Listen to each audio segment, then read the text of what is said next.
Ah, c'est bon. Oh mon Dieu. Donc, je suis connectée, on est good. Donc, Jeroen Tavernier, on a Jean-Luc Davy en attente. Ok.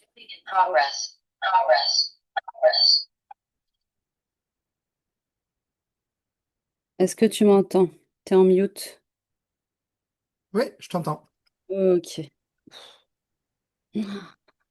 Coucou Yasmine. Le rush vient de rentrer.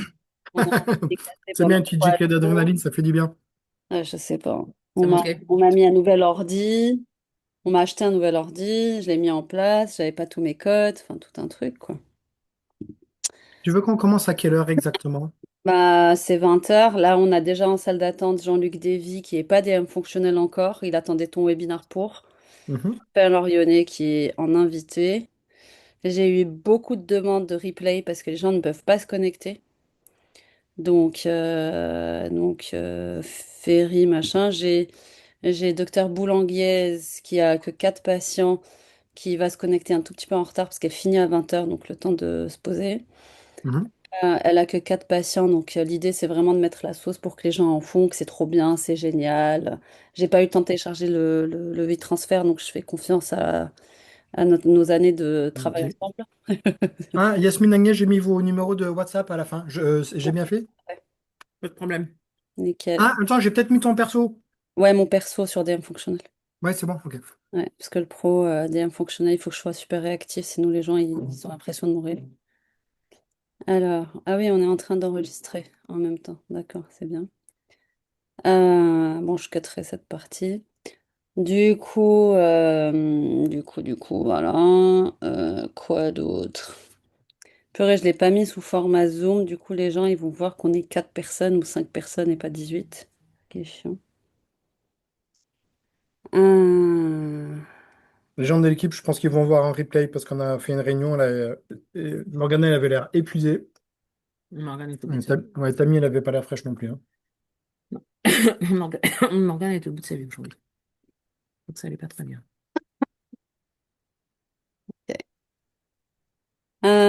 ok. Ok. Alors, C'est 20h00. ouais, tu peux partager ton écran, Ouais, voir si tout est bon. je t'ai envoyé la demande pour savoir si j'ai le droit de partager. C'est bon. Ok.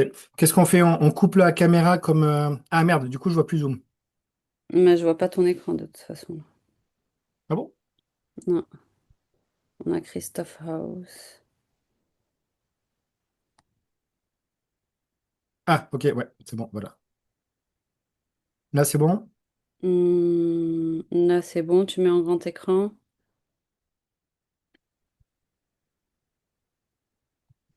J'arrive. Ok. Et je sais pas si c'est enregistré sur mon ordi ou si c'est enregistré sur Voilà. le replay. Ah, mais je partage pas le bon. C'est pas le bon, ça? Voilà. Ok, nickel, vous êtes prêts? Ouais. Super info. Je vais, Ouais. je vais admettre les 3 personnes déjà et puis on verra la suite.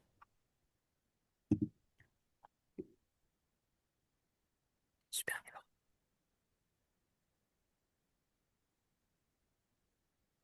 Hello, hello, salut Laura. On t'entend pas, Laura, t'es mute? Pardon, vous allez bien? Ça va Ça et va et toi? toi? Bah oui, super. Ah oui, c'est vrai, vous connaissez, vous. Ben oui. Et oui, j'avais déjà vu Agnès et le docteur Tavernier, donc je suis ravie de les revoir ce soir. Eh ben oui. On est toujours en vie. Eh oui. On vous pourrira jusqu'au bout. Bravo, On, bravo. on espère bien. Bonjour à Yasmine, tous. est-ce qu'on attend les 5 minutes françaises? On commence à 20h05 ou bien? Oui, oui, 5 minutes français, c'est dans 3 minutes. Euh, Bonsoir Moi, je tout le suis monde. là, hein. Je vais te confirmer. Salut! Bonjour. Je pourrais peut-être pas beaucoup rester, mais je suis content de te voir en forme, Haroun, ça me fait plaisir. Ouais, ça va mieux. Yasmine, t'as le sourire, donc le week-end s'est bien passé? Oui, Cool. Tu me diras? bah oui, je te dirai. J'ai pas eu le temps aujourd'hui, j'ai pas arrêté. T'inquiète. Oui, message. Je viens de rentrer aussi, donc c'était le rush. Et bonsoir à tous les autres qu'on voit pas parce qu'il y en a que quelques-uns qui s'affichent. Oui, bonjour tout le monde, bonsoir tout le monde. Alors juste, voilà. Donc aujourd'hui c'est un format un peu différent. Donc effectivement c'est un petit webinaire, mais c'est un format partage d'expérience. Il y a, voilà, il y a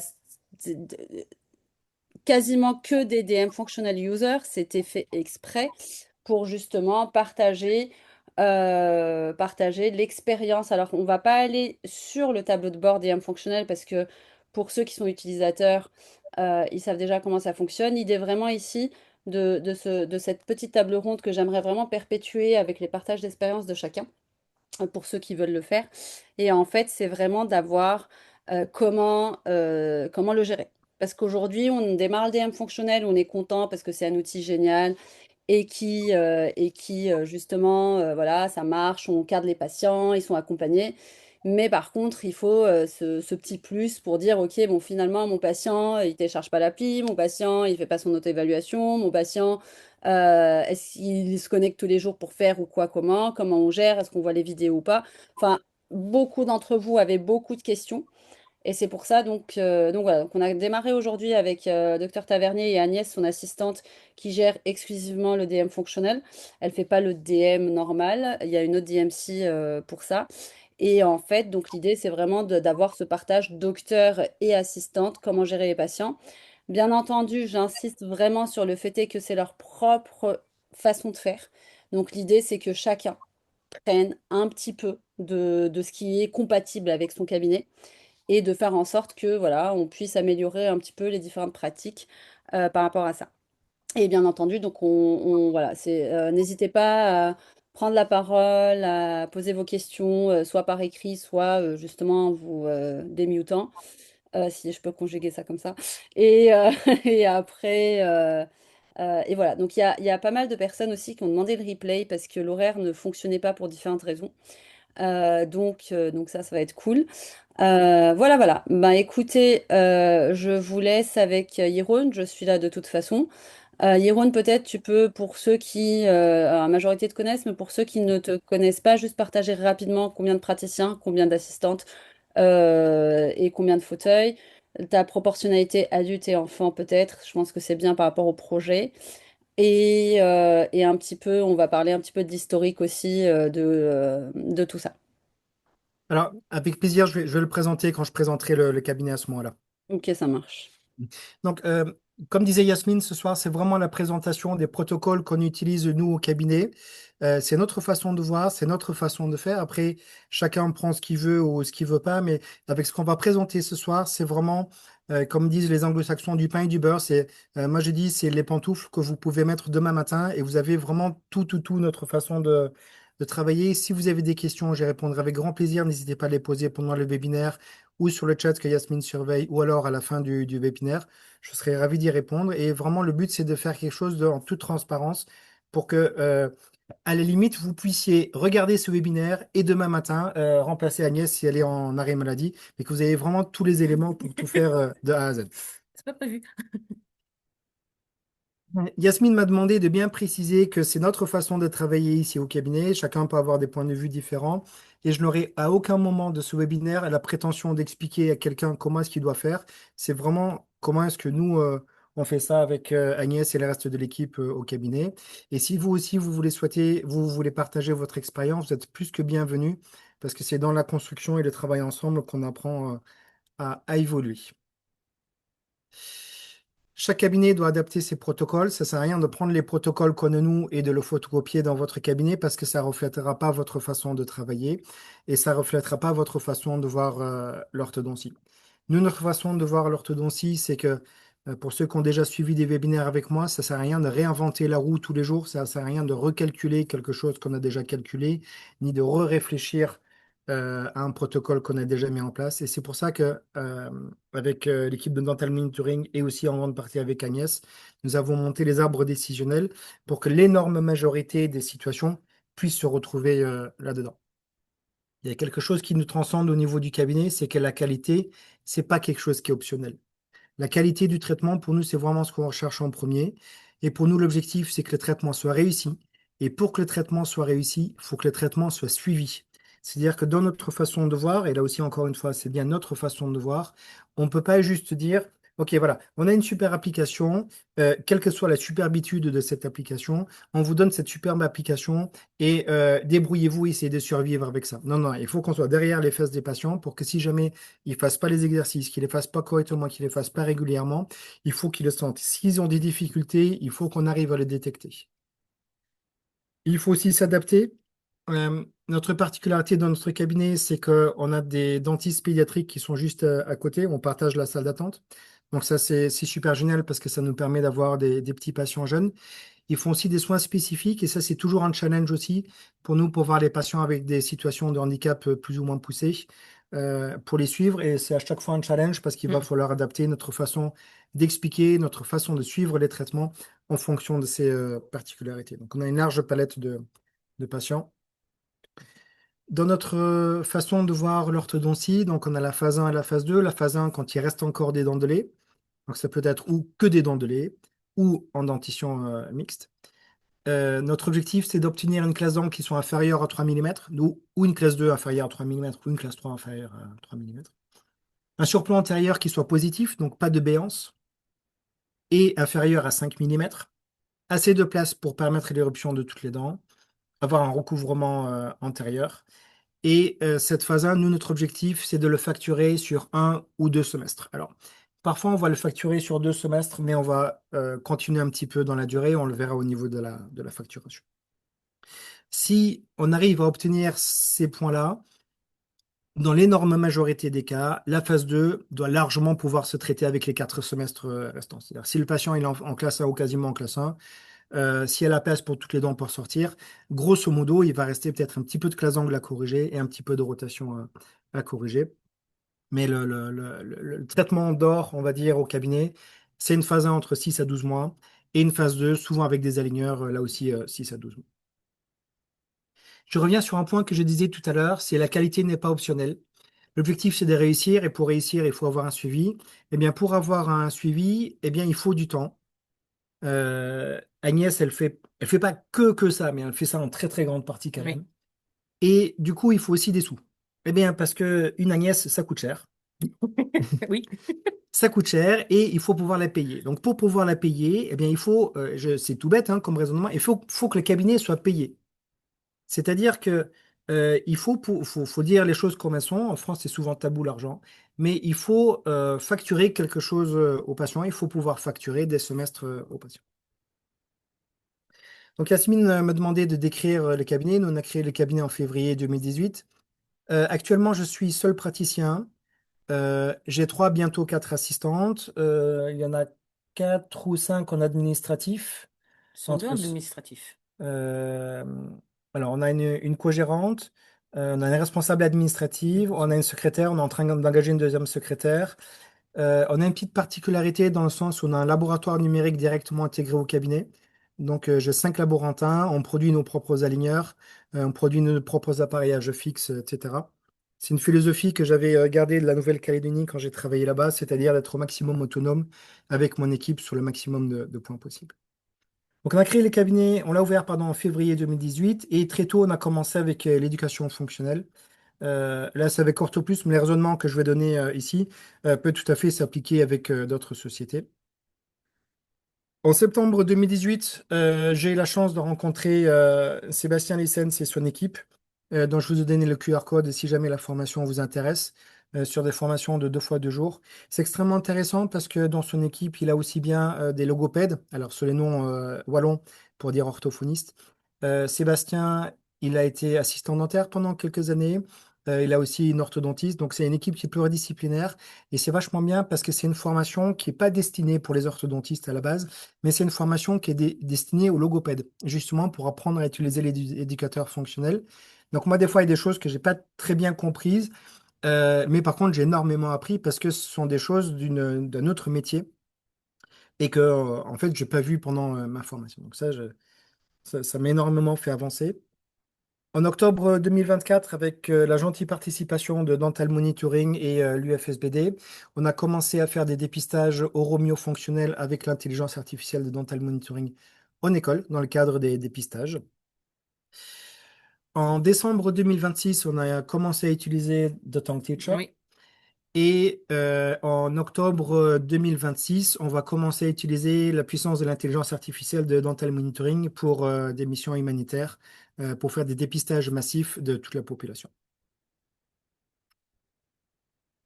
Notre cabinet soigne des enfants de 2 ans et 4 mois jusqu'à des adultes de 76 ans. Et voilà, ça, c'est des exemples d'appareillage qu'on fabrique au cabinet avec les bagues anatomiques et avec les aligneurs que vous voyez à gauche. Donc, l'objectif, c'est vraiment d'offrir une palette de traitement la plus complète possible à nos patients et aussi toujours adaptée avec les besoins spécifiques dont je parlais tout à l'heure. Alors, je ne veux pas faire de cours d'orthodontie. Par contre, je veux quand même partager une réflexion. Il y a quelque chose qui me gêne quand des confrères et consoeurs orthodontistes commencent à dire il est trop jeune, on attend qu'il ait toutes les dents définitives. C'est pas ce que je vois dans les congrès d'éducation fonctionnelle. Et moi, j'incite vraiment pour que, s'il y a besoin de faire quelque chose, bien sûr, s'il y a besoin de rien faire, mais s'il y a besoin de quelque chose, qu'on prenne en charge le plus tôt possible parce qu'on aura moins de chaînes de conséquences à traiter par derrière. Euh, Comme je disais tout à l'heure, pour moi, le but, c'est de recouvrir, de avoir un surplomb qui soit positif et qui soit inférieur à 5 mm, pour pas que les dents de devant, pour pas que les 11 et 21 rentrent dans la pièce une demi-heure avant le reste du corps du patient, et pour les protéger des traumas. Également pour améliorer la respiration, avec tout ce qui va avec au niveau des apnées du sommeil, les allergies, éviter des amygdalectomies, des opérations de végétation, etc., etc. Plus on agit tôt, ben moins on a d'opérations. euh, pour améliorer la déglutition et donc la phonation et pour améliorer le sommeil de nos petits patients. Les apnées du sommeil, c'est quelque chose qui est terrible pour les enfants. De mémoire, je crois que c'est 8% des enfants qui présentent des apnées du sommeil. Oui. Et je crois que le pourcentage qui est dépissé, c'est juste ridicule. Et pour les praticiens qui nous regardent, vous avez sûrement dû recevoir un mail aussi de la part de la Sécurité sociale il y a une dizaine de jours, justement, qui nous alertait sur les troubles respiratoires du sommeil et le rôle du dentiste à l'intérieur de tout ça. Et il y a 2 vidéos qui étaient jointes de liens vers des vidéos. La première vidéo insiste sur la coordination entre le chirurgien dentiste, l'ORL, l'orthodontiste, kiné-orthophoniste et le médecin. Et la deuxième vidéo insistait sur la dualité entre le médecin et les chirurgiens dentistes. Et si nous autres qui pratiquons l'orthodontie, on n'arrive pas à porter ce message, franchement, je ne sais pas qui est-ce qui arrivera à le porter. Mais en tout cas, c'est un des axes sur lesquels la sécurité sociale va appuyer. Donc, ça veut dire qu'ils sont prêts à mettre des sous là-dedans. Et pour que la Sécu soit prêt à mettre des sous là-dedans, ça veut dire que c'est quand même quelque chose d'important.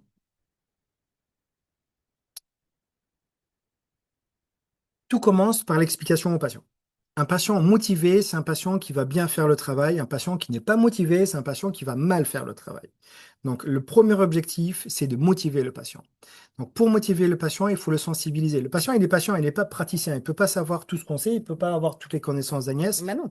Je suis pas sûr qu'il y ait beaucoup de patients connectés ce soir, donc ils n'ont pas toutes ces informations. Donc, nous, en tant que professionnels, notre job, c'est d'informer les patients et de leur expliquer avec des mots qui sont adaptés. Ça peut être des mots techniques s'il y a des gens qui sont dans les professions médicales. Ça peut être parfois des mots qui sont très très simples si c'est des patients qui ont des handicaps mentaux. Et on a même des duos avec enfants handicap mental et parents handicap mental. Donc il faut que les discours soient vraiment adaptés aux patients. En tout cas, systématiquement, dès la première consultation, on montre la déglutition primaire. Moi, je suis beaucoup dans le montrer, rapprocher les patients, les parents au fauteuil. Je prends systématiquement les parents avec moi pour les explications, pour les séances, pour les ajustages, pour les poses d'appareils, etc. Agnès les prend Oui. systématiquement aussi avec. Et je suis même gêné quand l'enfant ou l'adolescent vient seul. Donc, dès la première consultation, on démontre la déglutition primaire avec la position de la langue qu'on va passer dans la béance ou qu'on va passer derrière les dents. Pour expliquer les difficultés de déglutition aux parents, je fais faire un exercice tout simple. Et je vous encourage à le faire en même temps que moi. J'ai dit, du moment où il y a un espace entre les dents, c'est difficile d'avaler. Pourquoi? Parce que quand on va manger, eh ben là, par exemple, j'ai un morceau de kebab là à côté de moi. Quand je mange le kebab et que je le mâche, ensuite, il y a une espèce de bouillie de kebab dans la bouche. Il va falloir que j'avale. Et le but du jeu de mon corps, c'est que quand j'avale, ben, ça part dans la gorge et ça part pas à l'extérieur. Le problème, c'est que pour vivre, il faut avaler. C'est-à-dire que un enfant, quand il naît, s'il n'arrive pas à avaler, que ce soit le sein de la maman ou que ce soit les biberons qui lui fournissent le lait, il faut qu'il avale. S'il n'avale pas, il meurt dans les quelques jours qui viennent. Donc ça veut dire que euh, tout est fait dans les mécanismes de survie et d'adaptation pour qu'on puisse avaler, plus ou moins bien, mais pour qu'on puisse avaler. Donc ça veut dire que s'il y a un espace entre les dents, eh bien, pour éviter qu'on dégueule la nourriture vers l'extérieur, le corps va toujours chercher à venir fermer cet espace, que ce soit avec la langue, que ce soit avec la tétine, puisqu'on a eu des patients qui mangent avec la tétine, que ce soit avec les lèvres, que ce soit avec n'importe quoi, mais en tout cas, faut jointer. Alors, l'exercice que je donne aux parents quand ils ont du mal à comprendre, je leur dis, ben, allez-y, maintenant, on va serrer les dents tranquilles et on va avaler. OK? On avale. Où se positionne la langue? Donc, on a parfois des réactions assez variées. Donc, on se rend compte que des fois, il faut éduquer les parents aussi en éducation fonctionnelle. Mais de manière générale, ils disent, OK, ça se met en haut, au palais. Je dis, OK, très bien. Mais à la limite, je ne veux même pas savoir où ça se met. Mais vous conscientisez où est-ce que ça se met. Maintenant, on va faire un autre exercice. Et ça, Yasmine, je t'encourage à le faire aussi. On va mettre notre doigt entre les dents, caca. Et là, on va avaler. OK. Déjà, petit 1, est-ce que c'est quelque chose qui est facile? Ben non, parce que ça ne jointe pas. Donc la salive, elle a plutôt tendance à dégueuler qu'à partir dans la gorge. Et pour qu'on arrive à avaler quand même, qu'est-ce qu'on va faire? Ben, on va mettre la langue au milieu pour jointer. Et donc, un patient qui a une béance ou qui a des dents qui manquent, je pense par exemple à une 54 et une 55 qui ont été extraites précocement pour cause de carie, eh bien, du coup, ça fait un espace aussi. Donc, le patient, ben, il va envoyer la langue là-bas. Mais c'est pas parce qu'il a envie d'envoyer la langue, c'est parce que il n'a pas le choix pour jointer, pour survivre, pour pouvoir avaler, pour pas dégueuler devant les copains à la cantine. Eh bien, du coup, il est obligé de jointer d'une manière ou d'une autre. Donc, il va avoir ce que nous, on considère comme une parafonction. Oui. Mais je pense que Sébastien serait d'accord avec moi. En fait, finalement, dans son état pathologique, le patient est fonctionnel puisqu'il arrive à remplir sa fonction, il arrive à avaler. Mais nous, on a envie de le changer, on n'a pas envie qu'il mette sa langue dans la béance, parce que sinon, il va entretenir cette béance. On a envie de le faire changer. Donc, en fait, avec la situation anatomique qu'il a, on va essayer de le rendre dysfonctionnel pour sa dysfonction, jusqu'à ce qu'on arrive à fermer la béance et qu'il soit fonctionnel dans une bonne anatomie. Un autre moyen, ça c'est pour les esprits qui sont plutôt mathématiques, j'explique avec les courbes de croissance. Si on prend par exemple la croissance du maxillaire au fur et à mesure du temps, à la naissance, le maxillaire a une taille X. Et si on a une croissance normale, eh bien, on va simplifier. En fait, ben, c'est par vague, c'est selon l'âge, etc. Mais on va simplifier. La croissance du maxillaire, on va la mettre sous une ligne droite. OK. On sait que la croissance du maxillaire est fortement influencée par la contraction qu'on peut avoir au niveau de la langue et la contraction qu'on peut avoir au niveau des lèvres et au niveau des joues. Donc, s'il y a une dysfonction qui se met en place, par exemple pour jointer, on peut avoir des surcontractions au niveau des joues. Et donc, on a des dysfonctions qui viennent resserrer autour du maxillaire. L'exemple que je donne, c'est, alors, Agnès, elle est grande, elle est adulte, on va dire. Mais imaginons que Agnès ait 4 ans. On va dire, eh bien, Agnès, sur un pied, tu vas pas mettre de chaussettes, et sur l'autre pied, tout le reste de ta vie, tu vas garder une chaussette. Eh bien, ton pied qui n'a pas de chaussettes, il va grandir normal. Et le pied qui a la chaussette, comment est-ce qu'il va grandir? Eh bien, il va grandir moins vite, parce qu'il a cette chaussette qui va venir le serrer. Donc, ce pied qui est chaussettisé va moins grandir que l'autre pied. Eh bien, cette surcontraction musculaire, en fait, c'est la chaussettisation de la mâchoire. Donc, si la mâchoire elle est chaussettisée, eh bien, du coup, elle grandit moins vite que ce qu'elle devrait. Donc nous, on voit le patient à un point X. À la limite, on s'en fout de pourquoi c'est trop étroit, mais on voit que le maxillaire est trop étroit. Donc là, on le découvre, pouf, sur la croix heureuse, on dit, tiens, ce patient, il n'a pas la place au niveau du maxillaire. Donc nous, qu'est-ce qu'on fait? S'il n'y a pas la place au niveau du maxillaire, eh bien, en bon mécaniste qu'on est en tant qu'orthodontiste, eh ben, on va mettre un disjoncteur palatin. Donc, on va donner une poussée de croissance d'un coup au maxillaire. Ensuite, on va le laisser en place, le disjoncteur palatin, on met un arc transpalatin, on met une gouttière, enfin, peu importe, on va stabiliser le temps que la suture intermaxillaire se minéralise sur la croissance qu'on a donnée. On va donner un petit peu de surcorrection. Mais si on n'a pas corrigé les fonctions, eh bien, les mêmes causes font les mêmes conséquences. Donc, on va avoir une croissance qui va être ralentie. Si on garde la chaussette, eh bien, la chaussette va toujours donner une chaussettisation. Et on aura toujours le maxillaire qui sera chaussettisé et donc qui grandira moins vite. Et donc, c'est pour ça que 2, 3, 4, 5, 6 ans après, on retrouve un patient avec un maxillaire qui était tout bien quand on s'est quitté. Puis là, il réapparaît au milieu de nulle part. Et là, on voit que finalement, le maxillaire est trop étroit parce qu'on n'a pas pu corriger la fonction. Si on met en place une fonction correcte, eh bien, on va corriger cette surcontraction. On va enlever la chaussette et le maxillaire n'étant plus chaussettisé, il va grandir normal. C'est l'objectif, quoi. Yasmine m'a demandé de montrer quelques cas cliniques. Voilà, ça c'est Harry. Harry, il a 6 ans. Et ses parents sont venus me voir parce que ses dents ne tombaient pas. Alors, les gens sont toujours plus préoccupés par les dents du haut que les dents du bas parce que ça se voit plus. Et quand il se serre les dents, il se retrouve comme ça avec un inversé d'articulé antérieur. Et là, je comprends qu'avec ces incisives qui sont lingoversées, eh bien, du coup, on réduit la longueur d'arcade antérieure. Et donc, du coup, il n'y a pas la place au niveau des incisives. Et en fait, il avait une déglutition primaire qu'on voit sur l'image en bas à gauche. Ici, on voit la langue derrière. Donc là, la langue, elle est derrière les dents. Elle n'est pas au niveau du palais. Donc ça me plaît pas. Donc, on a mis en place l'éducation fonctionnelle. Également, ce qu'on a remarqué chez Harry, alors ça se voit peut-être moins bien sur les photos que dans la réalité. Donc j'ai redessiné, grâce à mon ami ChatGPT, le visage de Harry en insistant sur les traits du visage. Et donc là, on voit le nez pincé, on voit les oreilles qui tombent, on voit la bouche ouverte, on voit les cernes, tout ce qu'on a sur le visage adénoïdien. Et j'ai trouvé une petite brochure pour vous qui a été faite par l'équipe de Liège, si j'ai bonne mémoire, que je trouve qui est très très bien, que vous pouvez trouver sur Internet avec le QR code que vous voyez ici. Mais je vous remettrai tous les QR codes que je vous montre à la fin de la présentation, comme ça vous pourrez faire une capture d'écran, qui explique très bien les différences de posture, les implications d'une mauvaise respiration, etc., etc. Donc ça, c'est quelque chose que vous pouvez donner facilement aux patients. Ou alors rediriger le patient là-dessus. Et donc, du coup, on a mis en place simplement un éducateur fonctionnel. Chez lui, on n'a pas mis en place des disjoncteurs palatins de Quadelix, d'arc lingual ou quoi que ce soit. Simplement, avec l'éducateur fonctionnel, on a corrigé l'inversé d'articulé en 8 mois de traitement. Mm. Donc là, je suis content. C'est pas parfait, hein. Il y a encore du recouvrement qui est excessif. Mais le patient est en classe 1. On a corrigé l'inversé d'articulé. Vous voyez les diastèmes qui apparaissent.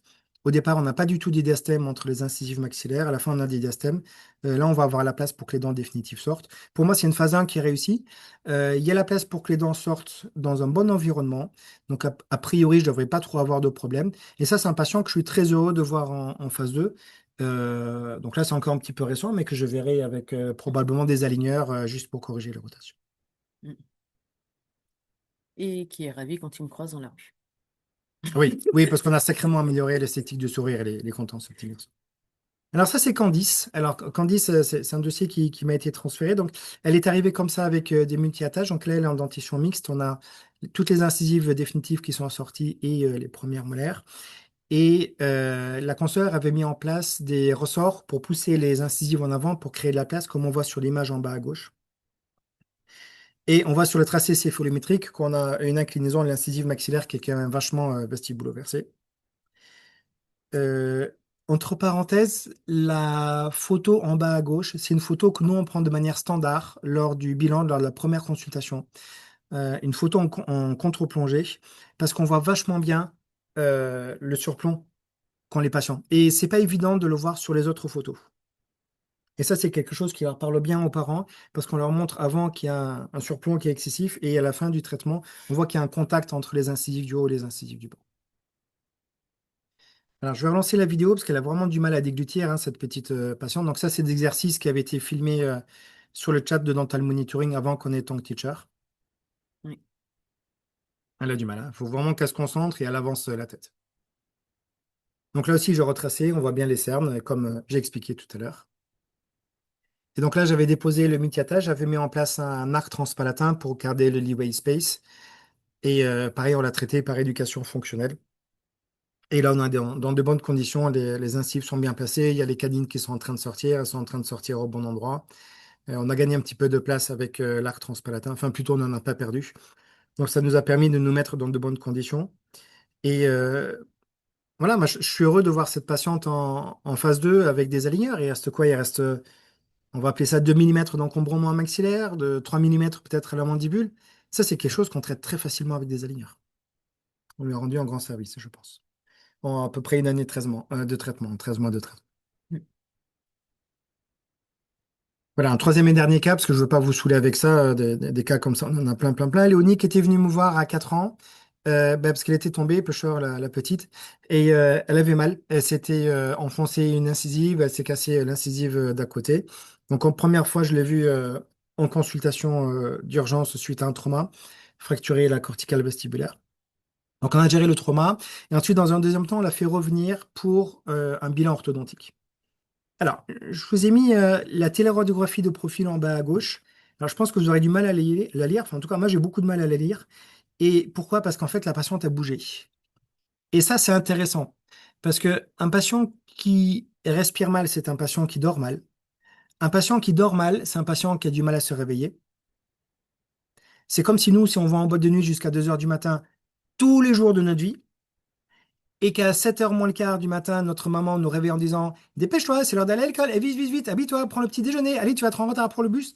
Et bien, du coup, on a la tête pas au bon endroit, on n'a pas les yeux en face des trous, et le seul moyen qu'on a de se tenir éveillé, ben, finalement, c'est avec un bon shoot d'adrénaline et de corticoïdes libérés par les glandes surrénales. Et ben, du coup, on est hyperactif, et personne ne comprend pourquoi on est hyperactif. Mais en fait, on est hyperactif parce que c'est le seul moyen de se tenir éveillé. Parce que sinon, il se faut bombarder par nos parents parce qu'on n'est pas prêt pour aller à l'école. Et donc, ces patients qui sont hyper agités, moi, je me méfie toujours. Je me dis, il y a probablement un mauvais sommeil derrière tout ça. Et on retrouve, bah, pareil, le nez pincé, les oreilles tombantes, la bouche ouverte. Là, sur cette photo-là que j'ai fait redessiner, c'est sa situation naturelle. Spontanément, elle est comme ça, avec la bouche ouverte. J'ai beaucoup aimé ce cas parce que j'ai beaucoup appris, parce que je l'ai raté. Je l'ai raté parce que donc en octobre 2021, on voit qu'il y a un inversé d'articulé là-bas à gauche, n'est-ce pas? On voit qu'il y a une béance qui est quand même conséquente. On voit son incisive qui est fracturée. C'est un petit peu comme je disais tout à l'heure. Et on a traité, on a mis en place un disjoncteur palatin, que je ne vous ai pas mis ici. Et ensuite, elle a disparu des radars et on l'a revue en octobre 2024. Donc on l'a revue 3 ans plus tard. Quand on avait fait l'expansion, elle était bien. Mais 3 ans plus tard, je la revois, je prends les mesures. Et là, on voit en postérieur, par exemple, qu'à la mandibule, on a 54 mm de large. Donc en haut, je m'attends à avoir 54 mm, plus 1 mm de surplomb à gauche, plus 1 mm de surplomb à droite. Donc je m'attends à avoir 56 mm de largeur en haut. Et j'ai pas 56, j'ai 46 mm. Et là, c'est catastrophe. Là, je dis, oh non, là, je mets un disjoncteur palatin et il me manque un centimètre complet en largeur. Et pourtant, je suis sûr d'avoir réussi mon traitement avec les disjoncteurs palatins. Eh bien, je ne doute pas une seconde que j'ai réussi, mais par contre, j'ai pas enlevé la chaussette. Donc, comme elle a toujours été chaussettisée, eh bien, du coup, les mêmes causes recréent les mêmes conséquences parce que je ne l'avais pas traité en éducation fonctionnelle. Donc, du coup, je lui ai remis un disjoncteur palatin que je lui ai offert parce que je considère que c'était à moi de détecter qu'elle avait besoin d'un traitement d'éducation fonctionnelle. Et donc, ça, c'est la fin du tour du deuxième disjoncteur palatin. Et on a entamé un traitement par éducateur fonctionnel. Et voici les résultats qu'on a en février 2026. Alors là aussi, on n'est pas encore parfait. On a encore un nom de l'ovuli, on a encore un petit peu de béance au niveau des incisives latérales. Mais en tout cas, on a de la place. Là, il y a de quoi mettre les bonnes habitudes au niveau de la langue. Et on est dans une situation qui est beaucoup plus saine que ce qu'on était quand j'ai mis le disjoncteur palatin sur l'image ici en bas à droite. Et je suis beaucoup plus confiant pour commencer ma phase 2 dans quelques années de manière sereine. Entre parenthèses, d'un point de vue technique, vous remarquerez que sur les disjoncteurs palatins que vous voyez en bas à droite, j'ai mis des bagues sur les 6 et j'ai mis des bagues sur les 3, ce qui est très facile quand on utilise des bagues anatomiques d'ailleurs, parce que chez les petits, comme on n'a pas beaucoup de hauteur coronaire, je préfère multiplier les accroches. Donc, dans un premier temps, disjoncteur palatin, Donc, il n'a pas suffi parce qu'on a une récidive. Eh bien oui, parce qu'on n'avait pas traité les fonctions. Eh ben, tiens, ben, fais-toi des frais en plus et apprends à travailler correctement, Yeroun. Du coup, la deuxième fois, on a utilisé un disjoncteur palatin et une éducation fonctionnelle.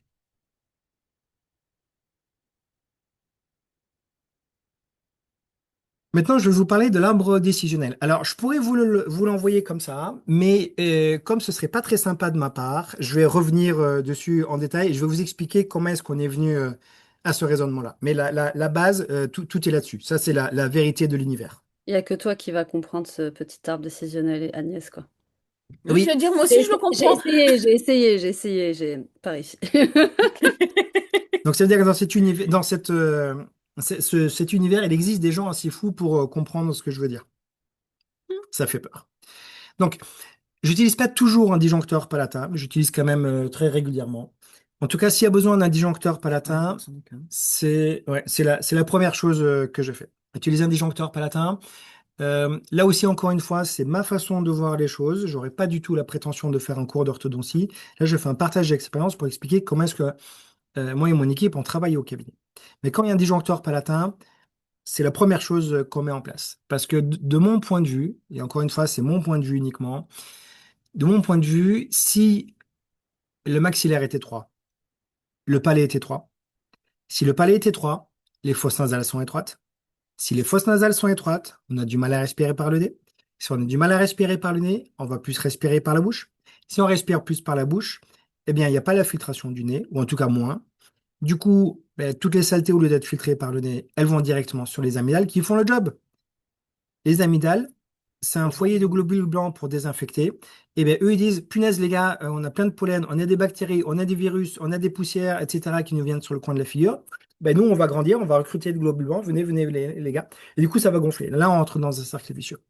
Donc, tant que on ne donne pas la possibilité à l'enfant de respirer par le nez, ça sert à rien de lui dire de respirer par le nez. Moi, j'ai pas d'aile dans le dos. Ça sert à rien de me dire, bah tiens, envole-toi. Je peux pas, j'ai pas d'aile. Donc d'abord, donnez-moi des ailes, et ensuite, je veux bien coopérer, je veux bien faire un effort pour essayer d'apprendre à voler. Mais tant que j'ai pas d'aile, je peux pas voler. Ensuite, on va travailler sur le frein de la langue. On va revenir ensuite sur les protocoles avec Tongue Teacher. Mais là aussi, ça sert à rien d'aller dire à l'enfant, ben, mets ta langue au palais si le frein de langue est trop court. Euh, Pendant ce temps-là, oui. tu sais, pour le frein de la langue, je sais pas si qui a écouté la journée du docteur Julia Cohen-Levy sur la SFODF, qui a fait toute une journée sur justement le SAOS pédiatrique et même après sur l'adulte. Et en fait, aux États-Unis, ils ne comptent plus systématiquement le frein de la langue. Ils préfèrent faire du stretching, des étirements, et en fait, laisser la chance au frein de la langue et voir plus tard ce qui se passe. En fait, aux États-Unis, il fonctionne un peu plus différemment qu'en France maintenant. Mm. Oui, parce qu'il y avait un moment où personne ne le faisait. Après, je crois que c'est un kiné qui avait dit non, non, mais les gars, en fait, bah, la langue, il faut qu'elle soit mobile, il faut qu'elle puisse bouger, sinon il y a des problèmes respiratoires derrière. Et du coup, tout le monde coupait les freins de langue. Et après, on s'est rendu compte que bah, ça servait à rien de couper à tout le monde en systématique. Et donc, du coup, on revient dessus. Donc, le problème, c'est qu'on a un petit peu tous les courants de pensée. On a aussi bien des gens qui disent non, non, mais il faut jamais couper, ceux qui coupent, ils sont cons. Et il y a des gens qui disent non, non, il faut toujours couper, et ceux qui coupent pas, ils sont cons. Et il y a ceux qui disent bah, des fois, il faut couper, des fois, il faut pas couper. Donc, il y a un moment où il faut se mettre d'accord sur est-ce qu'on coupe pas. Nous, on demande rarement à notre niveau, en tout cas avec la population qu'on a, on demande rarement une frénectomie en première intention, sauf si vraiment c'est flagrant. Mais je suis tout à fait d'accord, Yasmine, avec ça. On est tout à fait dans cette philosophie de pensée. D'abord, commencer par le stretching, Oui. l'étirement. Si ça ne suffit pas, on est toujours à temps de couper après. C'est un peu la philosophie de Tongue Teacher, justement, on va y revenir après, où en fonction de l'auto-évaluation, ils vont préconiser plus des étirements ou plus une intervention. Ok. Une fois qu'on a validé ce paramètre-là, on va travailler sur la respiration, parce que pendant ce temps-là également, on aura fini les tours avec les disjoncteurs palatins, donc on aura gagné en largeur au niveau de l'arcade, donc au niveau du palais, donc au niveau des fosses nasales. Donc du moment où le patient a la possibilité de respirer par le nez, on va lui dire, ben, maintenant que tu as la possibilité, ben, fais-le. Respire par le nez. Et on va demander de porter l'éducateur fonctionnel pendant la journée. Pendant qu'il le porte pendant la journée, on va lui demander les exercices de déglutition. Et une fois que ça, c'est acquis, on va lui demander de porter l'éducateur fonctionnel pendant la nuit, en précisant toujours aux parents, mais ça tu vas revenir dessus, je crois, Bien sûr. que c'est normal que les premières nuits ça tombe et qu'il faut s'habituer. Ensuite, on a les exercices de mastication et les exercices de posture si jamais il y a besoin. Et ensuite, for sure, on contrôle régulièrement, même une fois que l'éducation fonctionnelle est terminée. On dit jamais, OK, c'est bon, l'éducation fonctionnelle est terminée, vous pouvez jeter l'appareil. On dit toujours, hop, hop, hop, gardez-le dans un coin. Peut-être qu'il y a une prémolaire qui va sortir complètement en vestibulaire et hop, on remettra un petit coup d'éducateur fonctionnel pour aller reguider le- la prémolaire. On reste attentif au frein de langue quand même quand il faut le couper. On n'hésite pas à le faire couper si jamais on n'est pas bon. Et avec les dentistes pédiatriques qui travaillent avec nous, eux, ils interviennent même chez les nouveau-nés, à partir de 8 jours, je crois, quelque chose comme ça. Oui. Donc très très jeunes, s'il y a des problèmes d'allaitement notamment, ou de tétée, ils Mm. n'hésitent pas de couper la langue. Donc normalement, nous, à notre stade, on devrait en récupérer de moins en moins derrière. On utilise beaucoup les diverses vidéos qu'on peut trouver sur YouTube pour expliquer aux parents, notamment tout ce qui est dysfonction. Avec la tétée du pouce, on voit bien l'avancée des incisives et le rétrécissement en antérieur au niveau de l'arcade. Et je dis, c'est comme les enfants quand ils ont ce jouet, ils ont des cubes, ils ont des trous ronds. Et les enfants, ils essaient de mettre le cube dans le trou rond, et ça marche pas. Il faut qu'ils apprennent que ben, le cube, il se met dans le trou carré. Et la sphère, par contre, ben, la boule, pardon, ça se met dans le trou rond. Et ben là, c'est pareil. Une arcade en V, ça peut pas aller sur une arcade en U. Ça ne va pas ensemble. On peut discuter des heures, ça ne va pas. On peut pas mettre un U sur un V ou un V sur un U. Donc pour ça, eh ben, il faut harmoniser la forme des arcades. Les éducateurs fonctionnels sont très très bien pour ça. Mais encore une fois, si jamais on continue à garder le pouce, mais du coup, ça ne sert pas à grand-chose parce que si nous, la nuit, on pousse les incisives en arrière et que la journée, on pousse avec le pouce les incisives en avant, c'est hyper contre-productif. Donc, il faut juste arrêter les dysfonctions et les scissions non nutritives, etc., avant de commencer le traitement. Ça, encore une fois, c'est notre façon de faire. Je sais qu'il y a plein de copains qui disent on remplace le pouce ou la tétine par l'éducateur fonctionnel. C'est OK, c'est juste pas notre façon de faire. Nous, on demande l'arrêt d'abord, on laisse passer 6 mois et ensuite on commence notre travail. Comme ça, si spontanément la nature peut récupérer, eh bien, elle va déjà récupérer. On a suffisamment de travail sans avoir besoin de se rajouter. D'un point de vue pratico-pratique, si on part sur un golden standard du traitement, comment est-ce que ça se passe sur un timeline? On pose des disjoncteurs palatins. Ça, c'est un rendez-vous d'une dizaine de minutes. Ensuite, donc ça, c'est moi qui fais. Ensuite, Agnès va parler de Tongue Teacher. Elle va expliquer l'intérêt de l'éducation fonctionnelle. Elle va décrire rapidement le parcours. Elle va faire installer Tongue Teacher chez le parent si ce n'est pas encore le cas. C'était pas déjà fait. Et ensuite, elle va envoyer le patient dans une pièce adjacente pour faire l'auto-évaluation. Donc, il y a 20 minutes qui sont passées avec Agnès, mais j'ai mis une petite étoile avec parce que le patient, il va passer bien plus de temps au cabinet. Puisque pour l'auto-évaluation, il va passer, crois-moi si je me trompe, 20-25 minutes. Oui, 20 minutes, une demi-heure à peu près. Ouais. Mais c'est ça. Et ensuite, il repasse quelques minutes avec Agnès qui va valider l'auto-évaluation, qui va mettre en place les différents programmes les uns après les autres. Elle va leur expliquer tout à l'heure. Donc l'auto-évaluation, le patient, il a fait tout seul chez vous. Agnès n'est pas là en train d'accompagner le patient. Non, je leur tiens Tout à pas la fait. main. Non, parce que franchement, c'est bien fait. Oui. Donc, c'est rare qu'ils aient besoin de nous. Mais on leur dit, voilà, si tu as besoin, ben, tu toques à la porte, je m'arrête 2 minutes et puis voilà, je viens t'expliquer là où tu es bloqué. Mais par contre, on insiste pour qu'ils le fassent au cabinet dans la mesure du possible. Des fois, il y a le grand frère à aller chercher ou il y a le cousin qui est au mieux, qui met le royal, etc. Mais dans la mesure du possible, on demande de faire au cabinet. C'est l'énorme majorité des patients Oui. qui font ça. Comme ça, on est sûr que ce soit fait. C'est ce que je disais tout à l'heure dans la notion d'accompagnement de suivi, ça c'est super important. L'éducation fonctionnelle, c'est pas quelque chose qui est optionnel, parce que j'ai pas envie de poser un disjoncteur palatin à un patient, et qu'après il y a un patient qui vient dire oui, mais en fait ça n'a pas marché. Si, ça a marché, mais tu n'as juste pas fait l'éducation fonctionnelle. Donc on donne tous les moyens pour réussir l'éducation fonctionnelle. Et tout de suite, les patients commencent avec l'île de la langue, avec les étirements de frein de langue, avec Sarah qui explique ça très très bien. Et ensuite, le patient rentre à la maison. Et ensuite, il va faire ses exercices de frein de langue. On va revenir dans les détails après. À une semaine, Agnès va contrôler. Elle va contrôler la frise. Est-ce que le patient fait régulièrement les exercices? Et elle va regarder les vidéos, mais ça, je laisse le suspense pour Agnès. Mhm. Si tout se passe bien, elle va envoyer un SMS en disant OK, c'est bien, félicitations. Et on refait un contrôle 3 semaines après. Si par contre c'est pas bien, là c'est un appel en disant tut, tut, tut, tut, attends, je t'ai vu mardi dernier là, et là il y a déjà une semaine qui passe et tu fais n'importe quoi. Explique-moi un peu, c'est quoi ta vie là en fait? Et donc du coup, elle va refaire des contrôles de semaine en semaine jusqu'à ce qu'elle soit heureuse. Les SMS de ton perso, Agnès? Non. Non, du logiciel. Du logiciel. Ah, ok. Ah, c'est bon, hein? Non, sinon il y a tous les papas qui vont commencer à l'écrire. J'ai pas besoin de ça. Une fois qu'on a commencé le frein à la gueule. Mon Dieu, protège-moi. Pardon, une fois qu'on a fini le frein lingual, on va passer à la respiration, les exercices de respiration. Pareil, on contrôle, hein. Et on va demander à l'enfant ou à l'adolescent ou à l'adulte de porter les éducateurs fonctionnels pendant la journée. On va faire le suivi. Ensuite, on va faire les exercices de déglutition et on va demander de porter l'éducateur fonctionnel la nuit. On va continuer les contrôles et vous avez compris le principe. Il y a des rendez-vous de 20 minutes à chaque fois. Et ensuite, on passe à la mastication. Et ensuite, un rendez-vous pour expliquer la phonation s'il y a besoin. Et un rendez-vous pour expliquer la posture si jamais il y a besoin. Ça, c'est la timeline du traitement. Quelque chose que les patients aiment beaucoup, c'est les dépliants qu'on a mis en Oui. place. On leur donne des beaux dépliants qu'on a générés avec ChatGPT. Alors, c'est un gros travail, mais pour chaque appareillage, on a des explications. Et ça, c'est le dépliant qu'on leur donne. On a fait imprimer ça avec Vistaprint. Ça coûtait un petit peu de sous, mais il y a toutes les explications dessus. Parce que la grosse problématique qu'on a, c'est que il y a quand même une différence entre si on reçoit la maman ou le papa. À chaque fois que je dis des trucs comme ça, je passe pour le gros macho de base. Mais les mamans sont super bien pour les explications parce qu'elles retiennent tous les détails. Ça, c'est vraiment super. Pour les poses d'appareil, elles sont pas bien, mais pour les explications, elles sont super.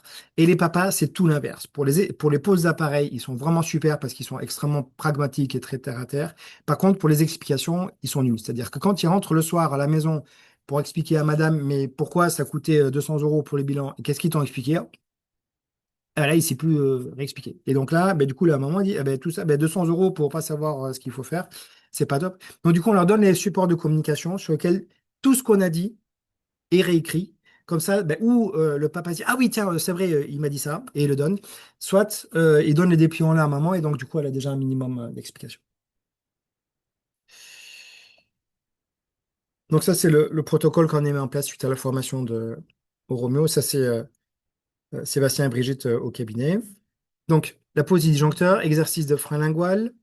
Quand on bloque le disjoncteur, on recommande aux patients d'aller voir l'ostéopathe pour dissiper les tensions dans la face. Généralement, au moment où on bloque, on a fini les exercices de frein de langue, donc on passe à la respiration et les lèvres diurnes, la déglutition, la lèvres nocturnes, la mastication. Entre-temps, on arrive à la fin des 5 mois de stabilisation avec les disjoncteurs palatins. Donc on enlève les disjoncteurs palatins, on renvoie le patient chez l'ostéopathe. Les exercices de phonation. Et si jamais à n'importe quel moment on ressent une difficulté au niveau du port de l'appareil, au niveau de l'exercice, au niveau de la respiration, eh bien, on demande une consultation ORL pour vérifier qu'il n'y ait pas d'obstacle au niveau du nez. Des polypes, des cornets qui sont trop grands, des amygdales qui, malgré tous nos efforts, restent trop grands. Pareil pour les végétations, etc. Des cloisons déviées. Oui. Donc, si jamais la réponse n'est pas celle qu'on attend, on n'hésite pas à faire appel à des copains extérieurs et ou aux orthophonistes si jamais on voit qu'il y a des difficultés à réaliser des exercices. Et ça, c'est vraiment important, c'est que ça fait quelques années maintenant que je travaille en orthodontie, mais à aucun moment je n'aurai la prétention d'être orthophoniste, ni de me substituer avec mon équipe aux orthophonistes, ni avoir le même niveau de compétences et de diversification dans les suivis, les détections des problèmes, des exercices, etc., qu'un orthophoniste. Donc, nous, on est sur un protocole qui, on va dire, pas standard, mais on va dire semi-standardisé. Mais en tout cas, il n'est pas à 100% adapté aux patients parce que ce n'est pas une compétence que nous avons. Je n'ai pas fait 4 ans ou 5 ans d'études d'orthophonie. Agnès n'a pas fait 4 ans ou 5 ans d'études d'orthophonie. Donc, il faut rester humble, il faut rester dans son métier, il ne faut pas avoir la prétention qu'on est orthophoniste spécialisé en neuromyofonctionnel. Donc, j'hésite pas à leur adresser si jamais on a des difficultés. Donc, d'où l'importance de constituer son réseau Mm. et de discuter avec ces gens-là pour qu'ils comprennent aussi comment est-ce que nous, on travaille et qu'est-ce que eux peuvent apporter en plus et savoir déjà ce que nous, on fait parce que ça ne sert à rien de repartir sur les mêmes choses que nous, on fait. Mm. Au contraire, on les appelle pour compléter. Et je te passe la parole, Agnès. Déjà à moi. Donc, excusez-moi, je me rapproche. Rapprochez-vous de moi, ça sera plus simple. Quand on a quand le patient arrive dans le cabinet, la première question que je lui pose, c'est est-ce que tu sais pourquoi tu es là? Bien souvent, ils le savent, et quand ils le savent pas, je regarde papa ou maman, je fais, vous savez pourquoi vous me l'amenez quand même, rassurez-moi. Surtout quand c'est papa. Vous savez pourquoi vous me l'amenez? D'accord, ok. Oui, l'éducation fonctionnelle, c'est bien, on a déjà un bon début. Ça parle de gouttières, de choses comme ça. C'est génial. On s'assure que l'application Tongue Teacher a été téléchargée. Je leur dis en règle générale, bah, vous avez dû recevoir un lien pour télécharger l'application il y a quelques jours, il y a quelques semaines. Vous avez pu la télécharger, c'est très bien. On explique à quoi elle sert. Elle va nous servir pour faire tous les exercices. Mais avant ça, il y a la fameuse auto-évaluation à faire. Donc, je leur explique à quoi elle sert l'auto-évaluation. Excuse-moi Je... Agnès, tu Oui. dis ils téléchargent l'application avant le cabinet, donc tu leur envoies une invitation, tu démarres tes patients avant qu'ils viennent au cabinet? Je les crée déjà sur Dental Monitoring avant qu'ils viennent au cabinet, c'est-à-dire qu'ils reçoivent l'invitation pour télécharger l'application. Ok, d'accord. En règle générale, l'application est téléchargée et j'ai quelques patients qui me font même l'auto-évaluation avant d'arriver au cabinet. Ça, c'est royal, ça montre la motivation Ouais, ça j'adore, moi, dans ces cas-là. et ça évite d'attendre 10 minutes que l'application charge sur le téléphone. Ok. Oui, bah après, dans ces cas-là, on leur met le code du Wi-Fi du cabinet, c'est plus simple.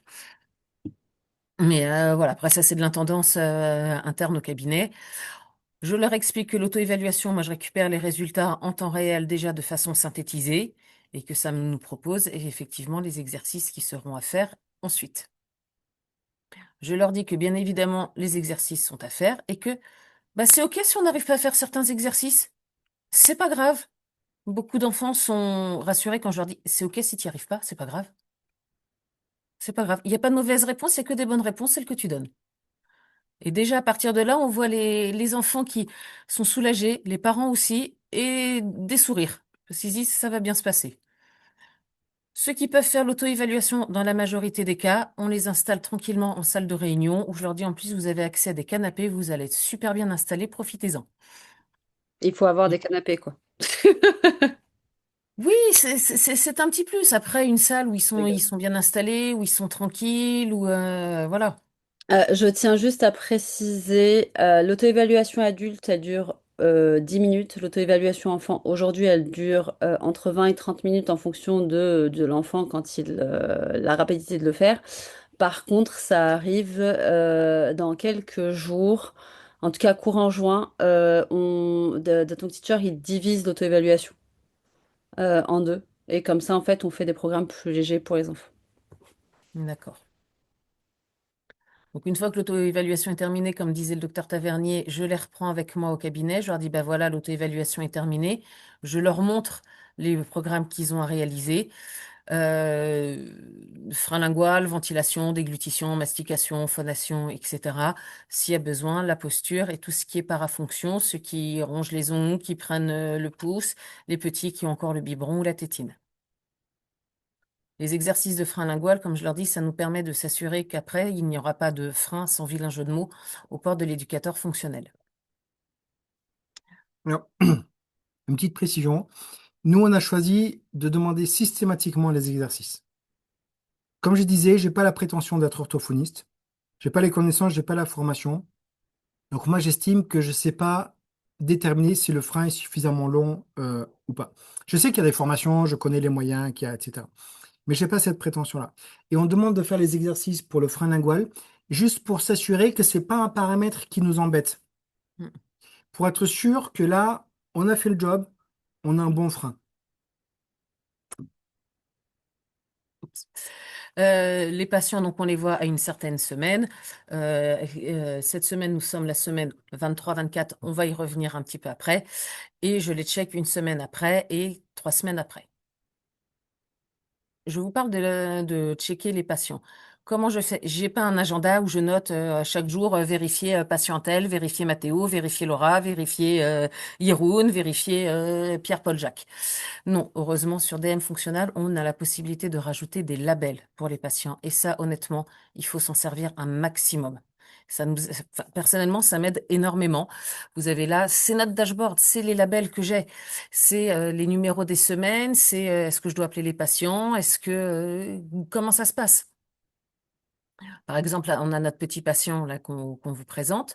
Pour ajouter un label, on va sur le petit plus et soit on crée un nouveau label, soit on sélectionne un label qui est déjà créé. Là, on va vous montrer comment on crée un label pour justement le suivi. C'est ce que je vous disais, cette semaine, donc semaine du 1er juin, nous commençons un nouveau mois. C'est ici, nous sommes la semaine 23. C'est-à-dire que tous les patients que je vais voir cette semaine seront à contrôler la semaine prochaine, semaine 24. Mais je peux également choisir de sélectionner tous les patients qui ont le label numéro 23. Je peux reformuler ça, Agnès? Bien sûr, je t'en prie. En fait, chaque semaine, Agnès va vérifier certains patients. Donc aujourd'hui, comme nous sommes la semaine 23, elle va vérifier tous les patients qui ont le label 23. La semaine prochaine, nous serons la semaine 24. Elle va vérifier tous les patients qui ont le label 24. C'est ce qu'on vous disait.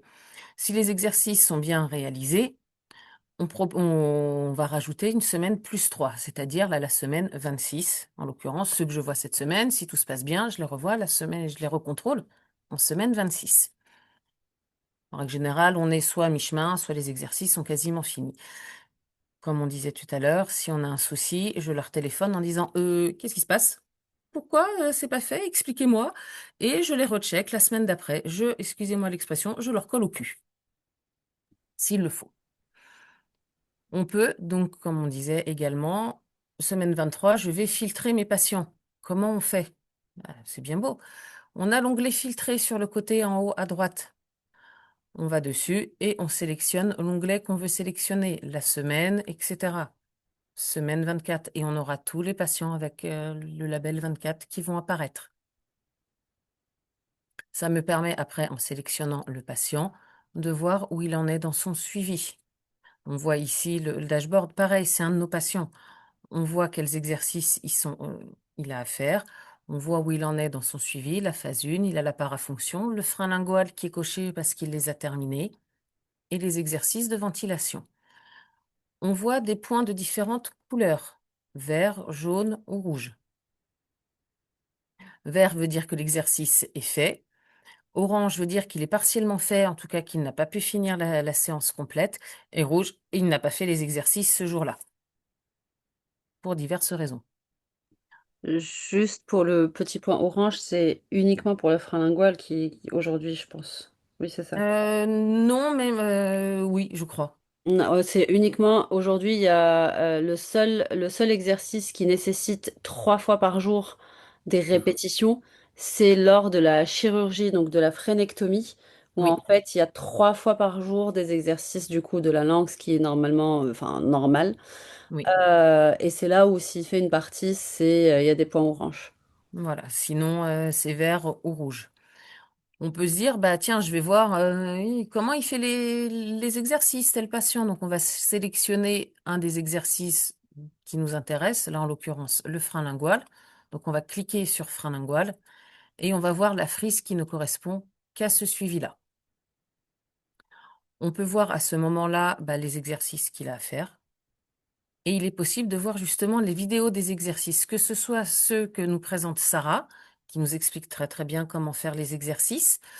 Et après, quand on va sur la frise, on a le petit symbole de lecture qui nous permet d'accéder aux exercices qui sont envoyés. Les exercices sont filmés tous les jours, mais ils ne sont pas forcément visibles tous les jours.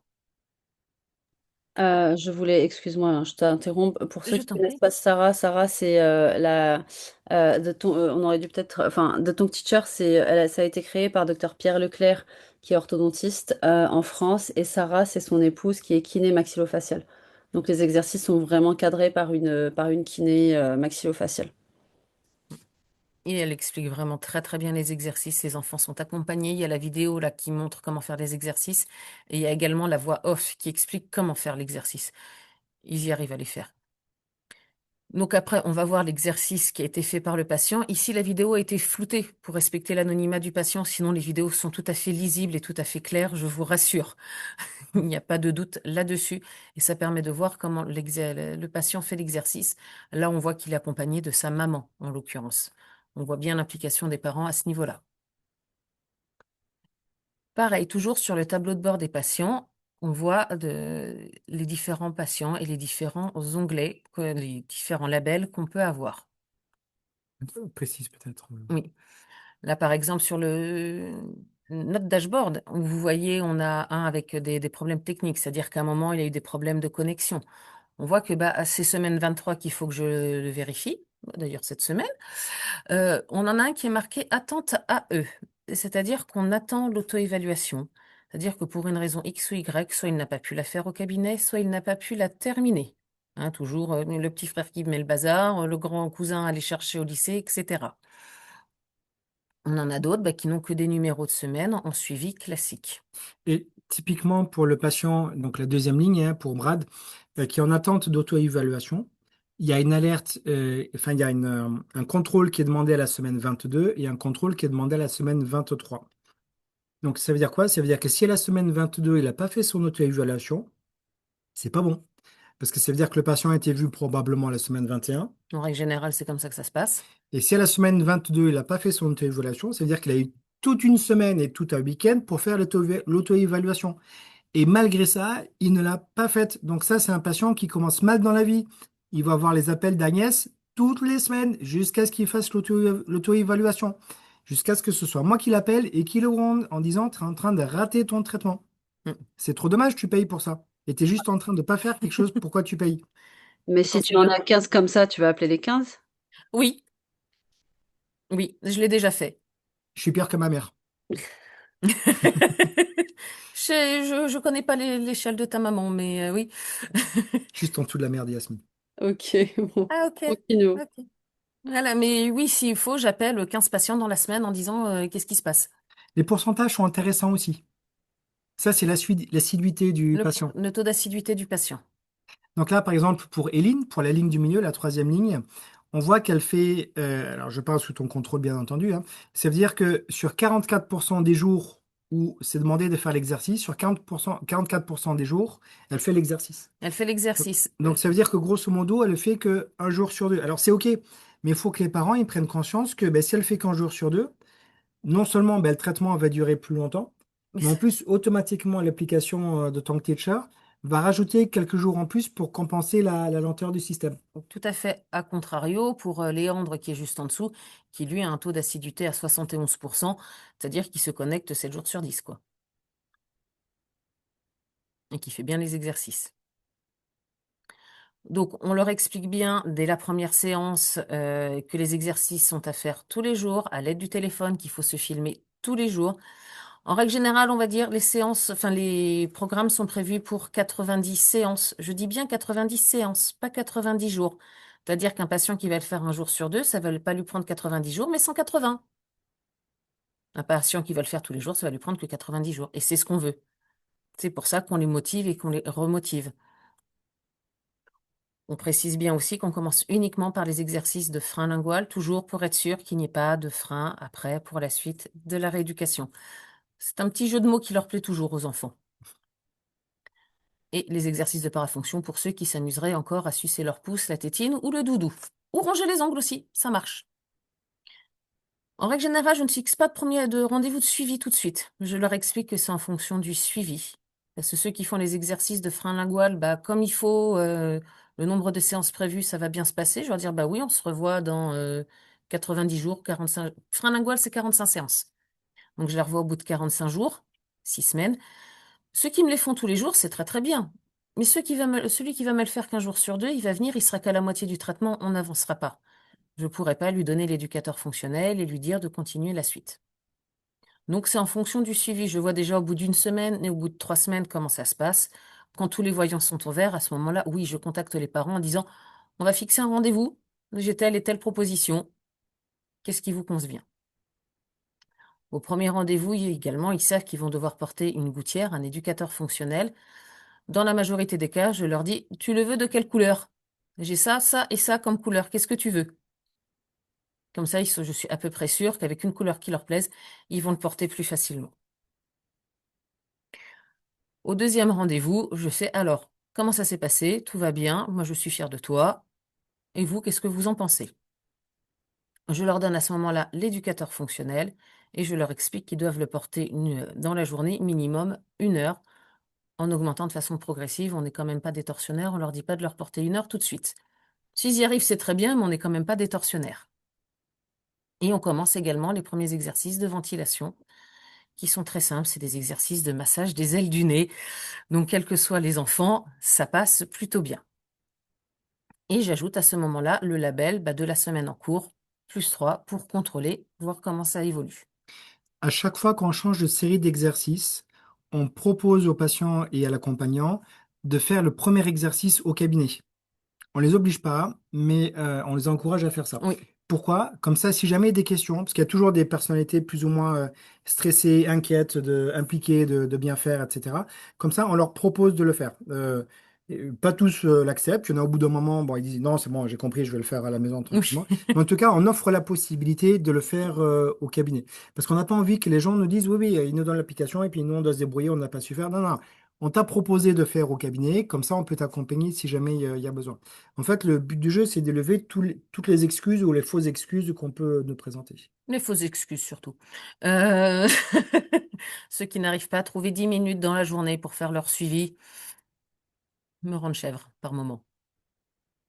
Toujours sur le dashboard, c'est ce que je vous disais, les différents labels, il ne faut pas hésiter à en user et en abuser. Selon les patients, j'ai les numéros de semaine de créer. Par exemple, pour celui-ci, Nassim, c'est ce qu'on disait tout à l'heure, je crée les patients en avance. Par contre, je marque que c'est en attente de premier rendez-vous. Oui, il peut ne pas avoir téléchargé encore l'application et c'est OK. On va pas aller le harceler pour lui dire télécharge l'application, fais ce que tu as à faire. Il sait pas de quoi il retourne. Il va pas comprendre. Celui-ci, notre fameux Brad, il revient. C'est pas Brad Pitt, malheureusement. On attend toujours l'auto-évaluation, et c'est ce que je vous disais, pour une raison X ou Y, il n'a pas pu la faire ou la terminer, et les numéros de semaine où je dois contrôler. Notre patient Esteban, il fait son petit suivi, tout va bien, et je check à la semaine 22 et la semaine 24, voir où on en est. Et on a notre dernier, notre petit chouchou, Arthur, qui lui nous fait un suivi parfait, nickel, tout va bien. On est sur un taux d'assiduité, oui, 96%, j'allais vous dire, limite du 100% à un moment. Et tout se passe bien, il le porte dans la journée, il fait bien ses exercices et tout roule. Honnêtement, pour l'avoir vu la semaine dernière, tout se passe très très bien avec lui. Donc à chaque fois, on leur demande si tout se passe bien. On fait des photos pour voir l'évolution. Les parents adorent ça. On montre l'évolution. On regarde où on en est de l'éducateur fonctionnel, voir s'ils ne l'ont pas mâchouillé en route non plus. Et quand ils ont fini les exercices de ventilation, on leur demande de le porter la nuit également. Et on leur propose des premiers exercices de déglutition qui consistent à se filmer quand on avale de l'eau, tout simplement. Et toujours, on rajoute notre petit label +3. Cas clinique adulte. Et là, il faut qu'on passe rapidement parce qu'il y a Yasmine m'avait demandé, mais j'ai oublié de charger les vidéos. Aïe, aïe, aïe, aïe, aïe, aïe, aïe. Et tous les 6 mois, avec le docteur Tavernier, nous faisons un bilan pour voir où on en est. Parce que c'est bien, moi je suis en éducation fonctionnelle, mais les parents aiment bien aussi voir le docteur Tavernier de temps en temps. Donc tous les 6 mois, ce fameux bilan où je fais venir le patient une semaine avant pour prendre tout ce qui est imagerie, photo, radio, prise d'empreinte. Je rédige le petit résumé pour expliquer à Yeroun comment ça s'est passé. Puis ça permet aussi de revoir un peu où on en est. Ah bah oui, là, il l'a pas bien fait. Mais non, il le fait très bien en fait, tout va bien. Où on en est de la déglutition atypique, si elle est bonne, si elle est en cours d'acquisition ou si c'est toujours une misère pas possible. L'évolution de la classe d'angle. Et on a parfois de super belles surprises. Et ça, on aime bien. Et où est-ce qu'on en est dans les exercices en ce moment? S'il le porte la jour, la nuit, que la nuit ou que la journée, s'il le porte régulièrement ou pas. La vie de chacun est quand même assez compliquée. Les enfants ont des journées très très remplies, je vous assure. Euh, de voir le patient tous les 6 mois avec le docteur Tavernier, ça permet bien souvent de le rebooster aussi. Aïe, Et, le film. pardon. Et quand on fait le bilan, donc Agnès me le prépare avec tous les éléments qu'elle vient de citer une semaine avant. Donc c'est-à-dire qu'avant que le patient ne rentre dans la pièce, moi je vais lire ce bilan sur le dossier du patient et comme ça je sais exactement où est-ce qu'on en est et je sais quelles sont quelle est l'évolution du traitement. Grosso modo, soit ça évolue bien. Comme Mm. sur un petit nuage et on est tout content, soit ça évolue pas bien et avec tous les éléments qu'elle me donne, eh ben, je peux identifier quels sont les freins. En fait, Agnès pourrait le faire très bien toute seule, mais dans la psychologie des gens, si c'est un praticien qui le dit, c'est pas toujours pareil que si c'est une assistante qui le dit. Quand C'est on fait clair. le bilan, mon premier objectif, quand je vois le patient, c'est de créer de l'enthousiasme. Dire, OK, bon, celui qui a tout foiré, je veux dire, OK, tu as tout foiré, tu n'as jamais fait les exercices, tu n'es pas venu, etc. Mais par contre, le patient que je vois qui s'est impliqué, qui a fait des exercices, etc., mon but, c'est de créer de l'enthousiasme. Parce que un patient qui est enthousiaste, c'est un patient qui va s'impliquer dans son traitement. Et nous, c'est ce qu'on veut. Ça, c'est pas des traitements où le patient est passif, hein. Là, on n'est pas sur du multi-attache où tout ce qu'il a à faire, c'est de se brosser les dents et de venir au rendez-vous. Non, non, là, il est vraiment acteur de son traitement. Et pour qu'il soit acteur, eh bien, va falloir lui donner envie d'être acteur. Donc, va falloir créer de l'enthousiasme. Mm. Il va falloir trouver des paramètres qui se sont améliorés. Oui, tout à fait. Et en montrant les photos avant-après, alors je dis pas toujours que tout est bien, hein, mais je dis, ben regardez, là, la béance, eh ben, elle s'est refermée de 20%. Ben, c'est déjà pas mal. Eh bien oui, en une demi-année, tu as gagné 20%. Eh bien, tu n'as plus que 2 ans à faire et tu vas être à 100%. Ok, ben les copains, ils font un an, toi, il te faut 2 ans et demi, tu es juste un peu plus long. C'est pas grave, mais on va y arriver. Ça Voilà. marche. Alors, si tu as envie que ça marche plus vite, eh ben, va falloir t'impliquer un petit peu plus, mon garçon. Voilà, c'est ce que je dis. Nous, on fait 10% du boulot. Les parents font à peu près 10% du boulot aussi en s'assurant qu'ils portent bien son appareil, qu'ils fassent bien les exercices. Par contre, les 80% qui restent, c'est le patient. Là, quand j'explique ça aux petits patients en disant, mais là, ça, c'est toi qui as fait le plus gros du travail. C'est grâce à toi qu'on a eu ce résultat-là. Il y a un petit temps d'arrêt et en règle générale, on a un big smile qui apparaît sur la figure. En disant, ah ouais, je peux être fier de moi, en fait. Ah ouais, c'est cool. Le but du jeu, c'est aussi, lors de ce rendez-vous, de lever les obstacles. Et ça, c'est super important parce qu'il y a des vrais ou des faux obstacles. Et des fois, moi, je demande à mes patients, je dis, mais excuse-moi, hein, je veux te poser une question. Eh, est-ce que tu es amoureux de moi? Parce qu'en fait, tout ce que tu es en train de faire, en fait, ça ralentit ton traitement. Donc, en fait, tu vas continuer à me voir encore pendant 5 ans. C'est pas grave, hein. Moi, je ne serai pas à la retraite hein, dans 5 ans. Mais si papa et maman sont OK pour te financer encore sur le même tarif pendant 5 ans, c'est OK. Faut juste que vous soyez bien raccord tous ensemble et de dire que, ben, en fait, tu es juste en train de traîner sur ton traitement et que donc, il va y avoir plein, plein, plein de semestres qui vont être facturés pour le suivi. Pour moi, c'est OK. Mais pour moi, 5 ans de traitement, je ne sais plus combien c'est un semestre de phase 1. Aide-moi, s'il te plaît. Oh là, j'ai plus. J'aurais dit 900 € là, bizarrement, mais Ouais, on va en être je- dans ces eaux-là. je crois que c'est dans ces deux-là. Donc, ben, ça fait 2 semestres par an, ça fait 1 800, donc fois 5, ça fait 9 000 euros. Voilà, ben, si papa et maman ils sont OK pour me payer 9 000 euros et pour qu'on te suive pendant 5 ans, c'est OK. Faut juste savoir qu'avec 9 000 euros, eh ben, peut-être on se fait un tour du monde pendant 6 mois. Mais si tu préfères que ta famille, au lieu de faire un tour du monde en sabbatique pendant 6 mois, eh ben, toi, tu fais pas tes exercices, c'est OK. Faut juste qu'on soit d'accord là-dessus. Et ça, c'est un argument qui parle beaucoup aux papas, ça, qui sont très pragmatiques. Avec le patient, on analyse les photos avant-après, donc la fermeture de la béance, la réduction de la classe d'angle, parce que ça, c'est quelque chose qu'on leur montre, qu'on leur explique, la position de la canine, avec des crânes secs. On leur montre qu'est-ce que c'est une classe 1, comment est-ce qu'ils ont évolué. Et on demande aussi aux patients, d'après toi, comment est-ce que ça se passe? Et là, on a souvent pas mal de bonnes réponses, j'ai Oui, envie de dire. oui, On n'a pas trop de faux cul, je trouve, à ce stade-là. C'est-à-dire que aussi bien les enfants que les parents, ils ont quand même tendance à dire la réalité oui. en disant comment est-ce que ça se déroule, comment est-ce que toi tu penses que ça se déroule. Est-ce que tu arrives à porter l'appareil autant que tu le voudrais? Parce que de dire, par exemple, combien de temps tu portes l'appareil, ça sert à rien. Ils ont tous appris la chanson, hein. Oui, moi je me brosse les dents 3 fois par jour. Ah, combien de temps? Ah ouais, 3 minutes. Ah ouais, je vous jure, hein. Mm. Ouais, enfin oui, sauf que vu la couche de bactéries que tu as, ça fait 5 jours. Mais ils connaissent la chanson. Donc ça sert à rien de dire combien de temps tu le portes. Il faut dire, est-ce que tu arrives à le porter autant que ce que tu voudrais? Et là, on a souvent des réponses Mm. constructives. On dit, OK, qu'est-ce qu'on peut faire pour améliorer? Qu'est-ce qui te freine? Qu'est-ce qu'on peut lever? On donne les petits trucs et astuces aussi, de le mettre dans la voiture pendant qu'il rentre de l'école, de le mettre sous la douche. La douche, le bain, la lecture dans leur tête. Et comme je dis aux parents, chez les temps d'écran peuvent être malheureusement ou heureusement nos meilleurs amis dans ces cas-là. Exception faite des jeux vidéo. Ouais. Alors, il y a un truc qui est génial aussi, c'est la Yasmine Hotline. On peut appeler Yasmine pour avoir de l'aide. Ouais. Et Yasmine, elle aime bien qu'on l'appelle. Elle aime bien qu'on lui donne du love. Donc, Yasmine, il faut l'appeler. Elle s'ennuie. Elle a une vie morne, plate et paisible. Tellement. Elle fait rien de ses journées, elle fait rien de ses semaines. Donc, elle a envie qu'on l'appelle pour lui tenir compagnie.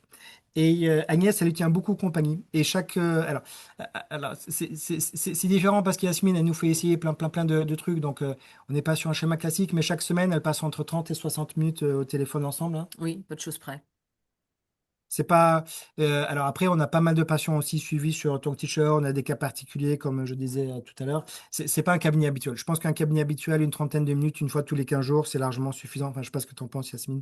Oui, Mais alors ça, la c'est ce que communication est très importante. exactement. Et en fait, c'est vrai, je ne sais pas pourquoi j'avais jamais dit ça quand je faisais mes onboarding. Alors, je vous invite vraiment à m'envoyer vos dispos, enfin, en tout cas pour vos assistantes, celles qui gèrent les DM fonctionnels. Ça serait vraiment utile de faire soit toutes les semaines, soit toutes les 2 semaines, un petit call ensemble. En fait, ça permet de garder ce lien, ça permet d'avoir les feedbacks.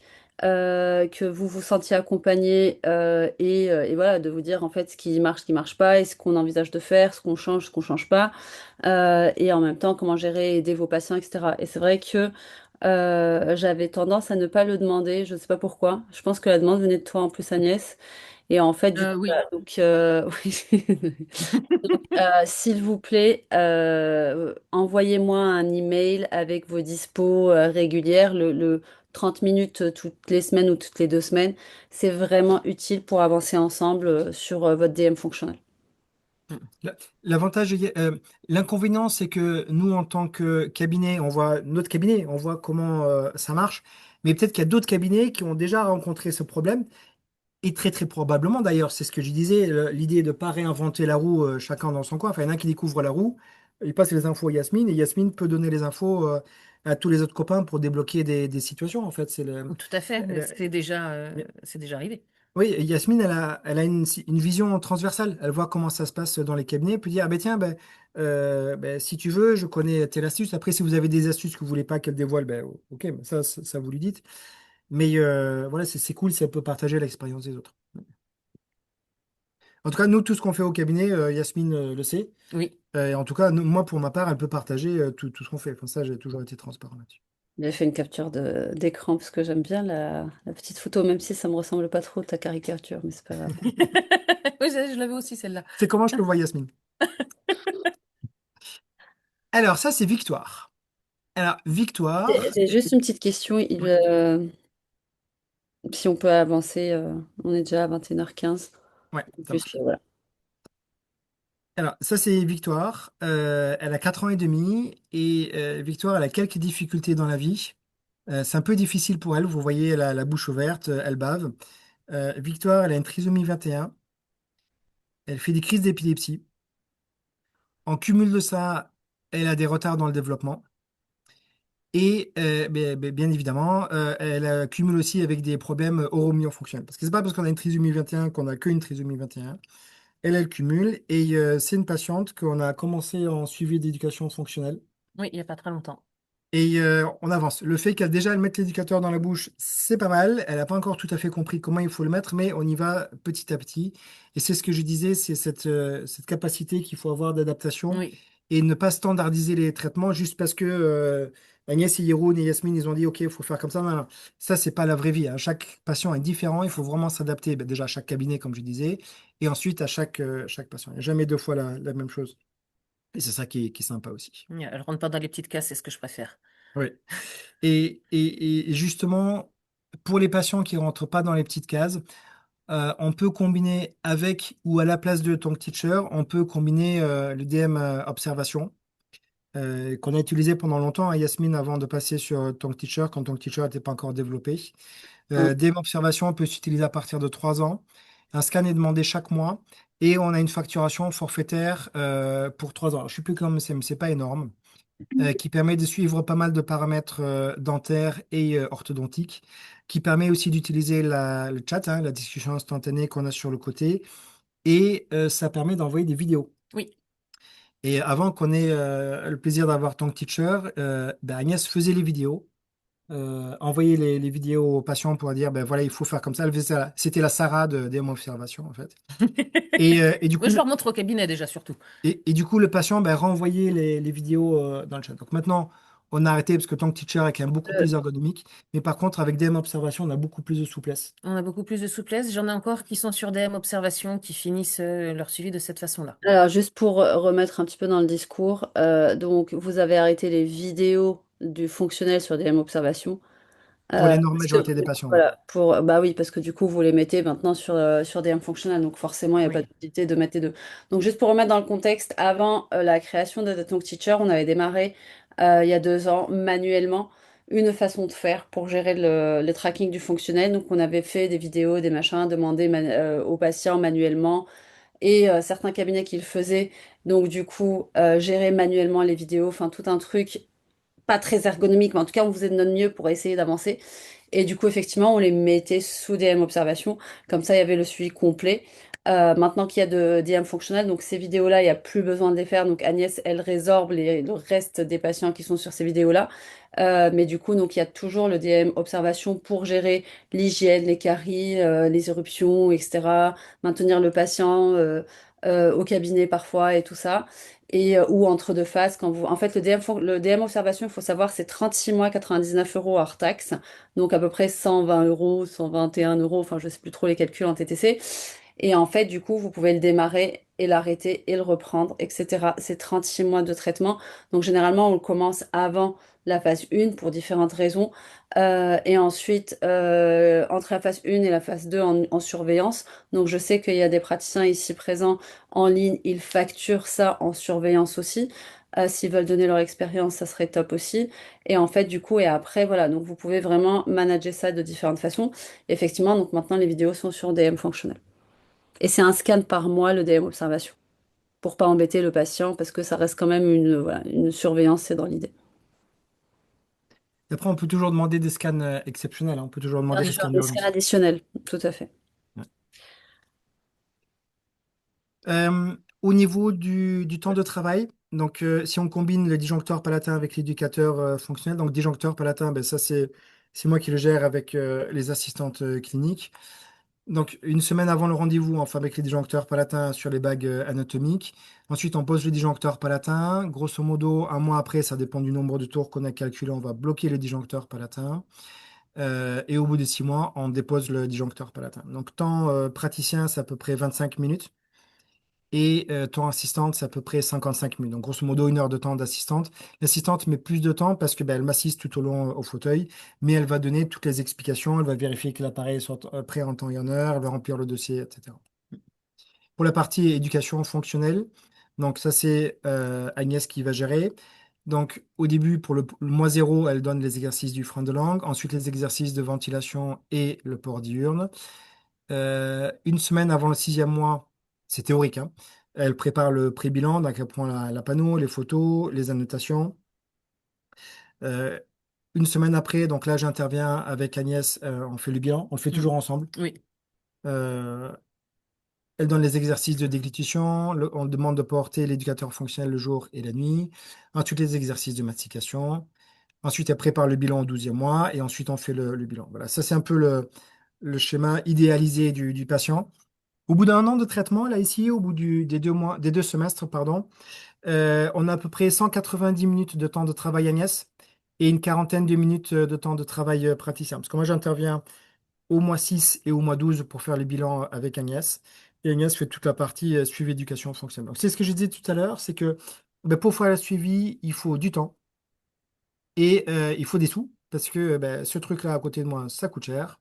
Donc, il Oui. faut le payer. Donc, ben, nous aussi, en retour, il faut être payé. Je veux dire, pardon d'être pragmatique et d'être terre à terre, peut-être d'être un gros capitaliste, mais euh, c'est un travail qui est fait, c'est un service qui est rendu aux patients, donc il faut qu'on soit payé pour la transpiration qu'on se donne. Mm. Donc, si jamais il y a l'éducateur fonctionnel, pardon, le disjoncteur palatin qui est tout seul, on facture en semestre. Si il y a l'éducateur fonctionnel qui est tout seul, on facture en semestre. Et s'il y a les deux, eh ben, du coup, on facture 2 semestres. On commence à... C'est bon pour toi, Yasmine? Oui, alors je veux juste faire une parenthèse avant que tu continues.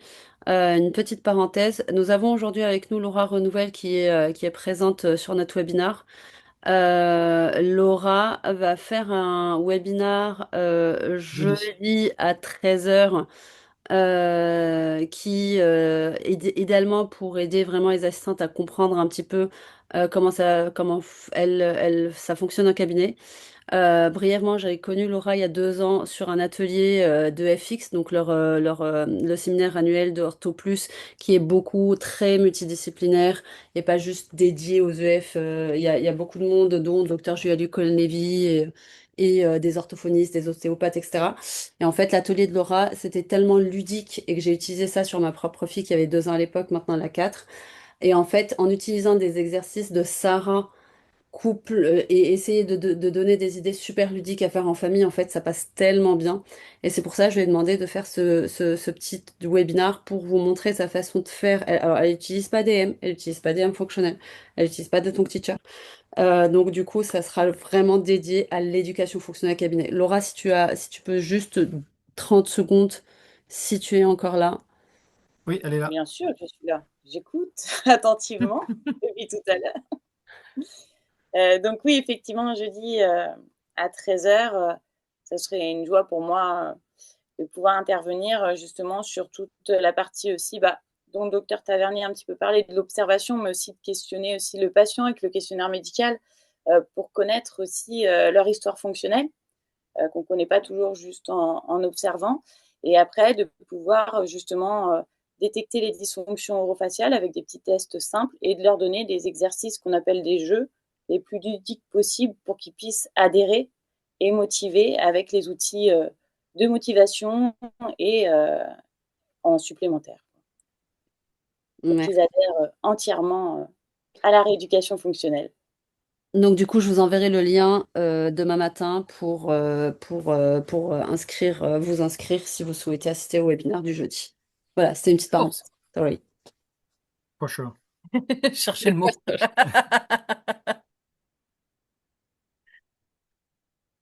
Alors, en résumé, les points importants pour que ça marche bien. Pour que ça marche bien, il faut bien le faire. Et pour bien le faire, ben, il faut du temps. Alors, je ne sais pas si je l'ai déjà dit dans le webinaire, hein, mais ça prend du temps. Et il faut se donner le temps et il faut se donner la peine. Oui, On ne peut pas demander aux patients d'inventer ce que nous, on a mis des mois, voire des années à comprendre dans notre petit cerveau de comment est-ce que ça fonctionne, l'éducation fonctionnelle. Eux ne peuvent pas le savoir de manière intuitive. Donc, il faut leur expliquer, il faut prendre du temps et de l'amour pour leur expliquer. Pour avoir du temps, il faut de l'argent.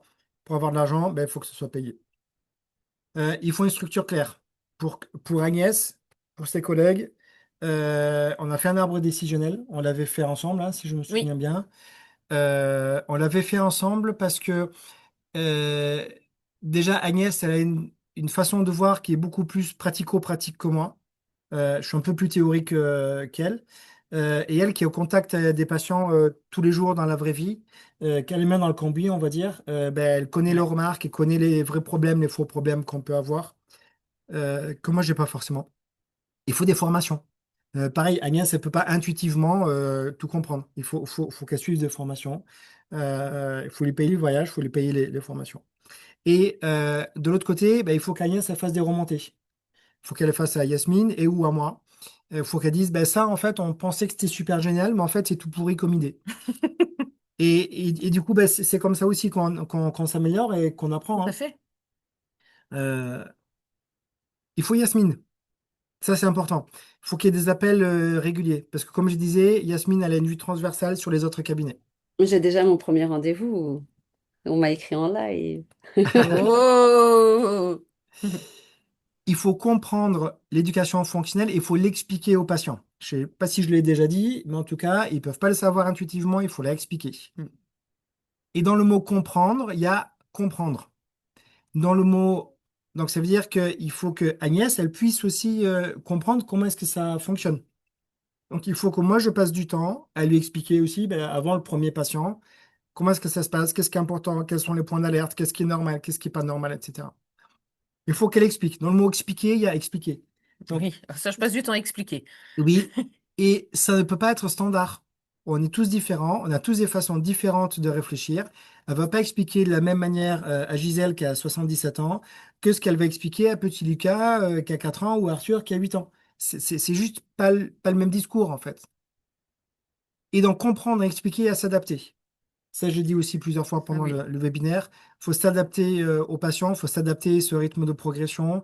Il y a des parents qui sont divorcés, il y a des gardes qui sont alternés, il y a des conflits familiaux, il y a des enfants qui sont chez les grands-parents. Eh ben, peut-être c'est mieux de les voir avec les grands-parents que de les voir avec les parents. Ou alors peut-être que la semaine, ils sont chez les grands-parents et le week-end, ils sont chez les parents. Ou Eh ben, inversement, enfin peut-être, voilà. ou inversement. Donc, c'est peut-être bien ben, de les avoir alternativement, etc. En tout cas, faut s'adapter. Et c'est pas parce qu'il y a marqué le voir toutes les 20 minutes à chaque fois qu'il va changer d'exercice, que c'est le seul moment où on peut le voir. S'il y a des difficultés, eh ben, quand Agnès les appelle et qu'elle sent qu'il y a une difficulté, elle dit, OK, ben là, l'appel téléphonique, ce n'est pas suffisant. Là, il va falloir que vous veniez. On va se poser, c'est quoi, on va prendre un thé là tous ensemble, on va se détendre. Et je vais vous expliquer que non seulement c'est important de le faire régulièrement, mais qu'en plus c'est simple. On a aussi des parents qui disent, oui, mais moi je veux pas que mon enfant soit devant l'écran. Oui, on a eu le cas. Oui. C'est OK. Eh bien, à ce moment-là, tu viens chaque semaine au cabinet pour faire l'exercice avec Agnès. C'est OK. Et quand tu en auras marre de faire les déplacements chaque semaine, eh ben, peut-être que tu accepteras que ton gamin puisse se faire filmer et de vivre en 2026. Après, si tu veux vivre comme en 1920, ben, ouais, c'est OK. Mais il va falloir que tu te déplaces avec ta calèche pour venir à chaque fois. 1980, ça suffit. Les gens de 1980 sont neufs. Euh, C'est vrai. le secret de la réussite, en tout cas pour nous, dans notre façon de travailler, c'est les labels. Mm. C'est les labels sur les comportements, les difficultés que peut avoir le patient et surtout les labels pour les semaines. Souvenez-vous, si on pose aujourd'hui on est semaine 23, on va mettre un label 24 et 26 et ça veut dire que à la semaine 24, Agnès va vérifier le label 24, bien penser à effacer le label Bien sûr. une fois qu'elle a vérifié. Si Agnès me dit oui, mais non, mais j'ai pas mis d'explication parce que le patient, je le connais. Non, non, non, non. Ça, c'est interdit. Agnès, tu peux être handicapé du dos, j'ai dit ça complètement au hasard. Eh bien, à ce moment-là, si tu n'es pas là parce que tu as mal au dos, eh bien, à ce moment-là, il faut que le reste de l'équipe puisse gérer. Tout à fait. Oui, mais je sais, c'est interdit aussi. Oui, mais je me souviens de lui. Oui, mais moi, je me souviens pas forcément. Et ok, je veux bien, hein. Toi, en suivi. Yasmine, combien là de patients en suivi, Agnès, dans les 230? Là, vous êtes à 188 patients et vous êtes à une seule auto-évaluation non faite. Et en vrai patient, et pas en attente d'AE, etc., en vrai patient avant, enfin après rendez-vous bloqué sur téléchargement d'appli à 3. Et c'est Oui. pour ça, voilà, je voulais commencer un petit peu par vous parce que c'est quand même les patients, faut que ça fonctionne. Donc, 4 patients en attente sur 188, c'est quand même pas mal. On est proche de 98% de taux de Ça fait réussite. 2%. C'est pas, parce Qui parce reste. que Agnès, elle est derrière leurs fesses tout le temps. C'est Mm. aussi pour ça que ça marche. Et c'est ce que je disais, pour que ça marche, il faut qu'il y ait des suivis, que les gens ils sentent qu'on soit derrière eux. Et qu'est-ce que je voulais aussi dire par rapport à ça? Je les motive, les patients. Ceux qui ont du mal, je vais pas leur dire, c'est pas bien, tu fais pas tes exercices, tu te connectes pas tous les jours. C'est plutôt, je vois que tu as des difficultés à te connecter tous les jours. Rappelle-toi ce qu'on a dit. Oui, oui, c'est ça. 188 patients avec Tongue Teacher. Donc, on a commencé depuis janvier en sachant que j'ai des problèmes de santé pendant 2 mois. Donc, on a un peu baissé par rapport à ça. Mais donc, ça fait quand même pas mal de patients. Donc, Agnès, OK, elle a que 188 patients peut-être à se mettre dans la tête. Moi, j'ai tous les autres patients pour tous les autres traitements. Donc, je peux pas me souvenir de tous les détails. Agnès, Donc, ça te prend combien de temps par semaine de gérer tous tes patients là tu, en tu, DM tu, fonctionnel? tu parles pas des rendez-vous, tu parles De la des suivis Le gestion, virtuels. suivi, ça me prend à peu près 3 heures par semaine ok, pour à peu près 200 patients. pour à peu près 200 patients. Ouais. Je le Mais- compte, ça me fait à peu près T'avais, 3 minutes. t'avais- t'avais chronométré comme on avait dit ou pas encore? J'avais chronométré, c'est pour ça que je dis, je sais que ça m'a pris 3 heures l'autre fois et ça me fait à peu près 3 minutes par patient. Mais non, 3 heures, ça fait 180 minutes, 188 patients, ça fait 1 minute par patient à peu près. Non, mais cette semaine-là, j'en avais pas 180 à checker, j'en avais que 50. Ah, Que 50, c'était déjà pas mal. Quand tu checkes quoi? Toutes les vidéos? Tu compares les vidéos les unes avec les autres? Je check déjà leur évolution, je check leur assiduité, je vois effectivement, je check certains exercices, voir où ils en sont.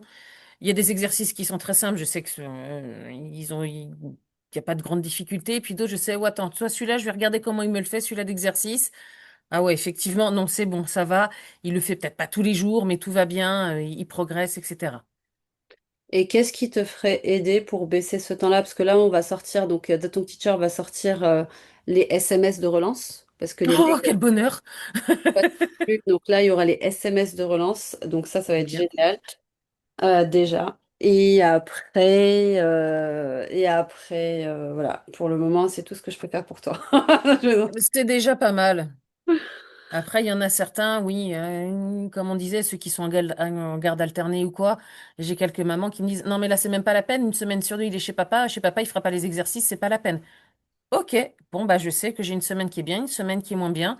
Et bah, voyons la semaine qui est bien. Ok, bah, c'est ouvert. Donc, ok, bah, continue comme ça, c'est très bien.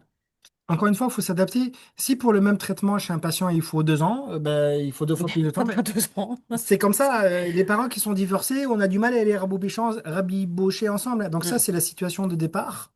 C'est la situation que nous donne le patient. Oui, C'est comme un patient avec un handicap. Je veux dire, dès le départ, on sait qu'il a un handicap.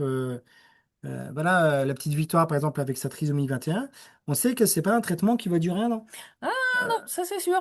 J'espère qu'ils habitent pas trop loin parce qu'on sait que c'est un traitement qui va prendre 3 à 4 ans. On va y arriver, mais il nous faut juste plus de temps. Plus il y a de difficultés, plus il faut de temps. Mm. Et plus le challenge est élevé, plus je l'apprécie. Ok. Donc pour mémoire, les objectifs que nous, on veut atteindre, et ça encore une fois, c'est notre philosophie de travailler, une classe d'angle qui est strictement inférieure à 3 mm. Donc une classe 1, bien sûr, c'est l'idéal. Une classe 2 de 2 mm, ça me va aussi, je suis heureux avec ça. Un surplomb antérieur qui est positif, donc pas d'inversé et d'articulé antérieur comme on a vu chez Harry, le premier cas clinique que je vous ai montré, et inférieur à 5 mm, qui a assez de place pour l'éruption des dents définitives, c'est-à-dire en fait un maxillaire qui soit en forme de U et pas en forme de V. Un recouvrement antérieur, donc pas de béance, et un traitement qui va être facturé 6 à 12 mois, soit si c'est disjoncteur tout seul ou éducateur fonctionnel tout seul, ou éducateur fonctionnel et disjoncteur. Alors, toutes les phases 1, ça ne se résume pas à disjoncteur palatin, je veux dire, mais je vous ai parlé du traitement majoritaire qu'on fait au cabinet. Après, on a plein d'autres Mm. appareils, évidemment. C'est pas que ça, hein, chez nous, la phase 1, mais c'est le plus courant. Et puis voilà, je vous ai remis les QR codes en bas à gauche de la brochure logopède fait par l'équipe de Liège qu'on peut donner aux patients pour expliquer la posture, la respiration buccale, etc. Les articles de littérature que je vous ai cités en haut à droite et la formation Euromio en bas à droite. Je vous ai remis ou mis, pour ceux qui ne connaissent pas, les WhatsApp des différents intervenants, de moi, de Agnès et de Yasmine. N'hésitez pas à nous contacter. Mm. Avec plaisir, on répondra à vos messages. Ah, bonjour, bonsoir, Princesse Céline. Coucou! Mis par Euh, ça, je vais partager mon écran. Je voulais vous montrer quelque chose de personnel qui m'a motivée dans ce projet-là. Et en fait, je peux pas le montrer, c'est pas grave. Donc, en gros, c'est elle. Donc, Lynn a 2 ans. Elle avait, j'arrive pas à partager mon écran.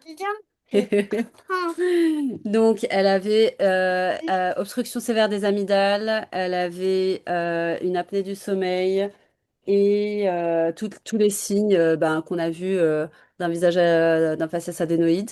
Et en fait, on a fait une chirurgie difficile de trouver le bon ORL en France déjà et d'opérer à 25 mois. Donc, on a enlevé les amygdales et les végétations. Et à partir de là, elle commençait à manger du solide parce qu'elle mangeait pas du solide. Et c'est à partir de là où moi-même, je me suis intéressée au fonctionnel. Oui, c'est bon, merci. Je me suis intéressée au fonctionnel. On a fait la rééducation nasale grâce à l'exercice de Laura avec la langue de belle-mère d'ailleurs. Et en fait, voilà, donc aujourd'hui, elle dort très bien. La respiration nasale est faite. On fait la langue là, on fait les étirements. Voilà. Et bon. Donc voilà, tout ça pour vous dire que on a tous une petite histoire personnelle qui nous motive quelque part pour faire avancer ce petit projet, sensibiliser les patients, que ce soit un adulte ou un enfant.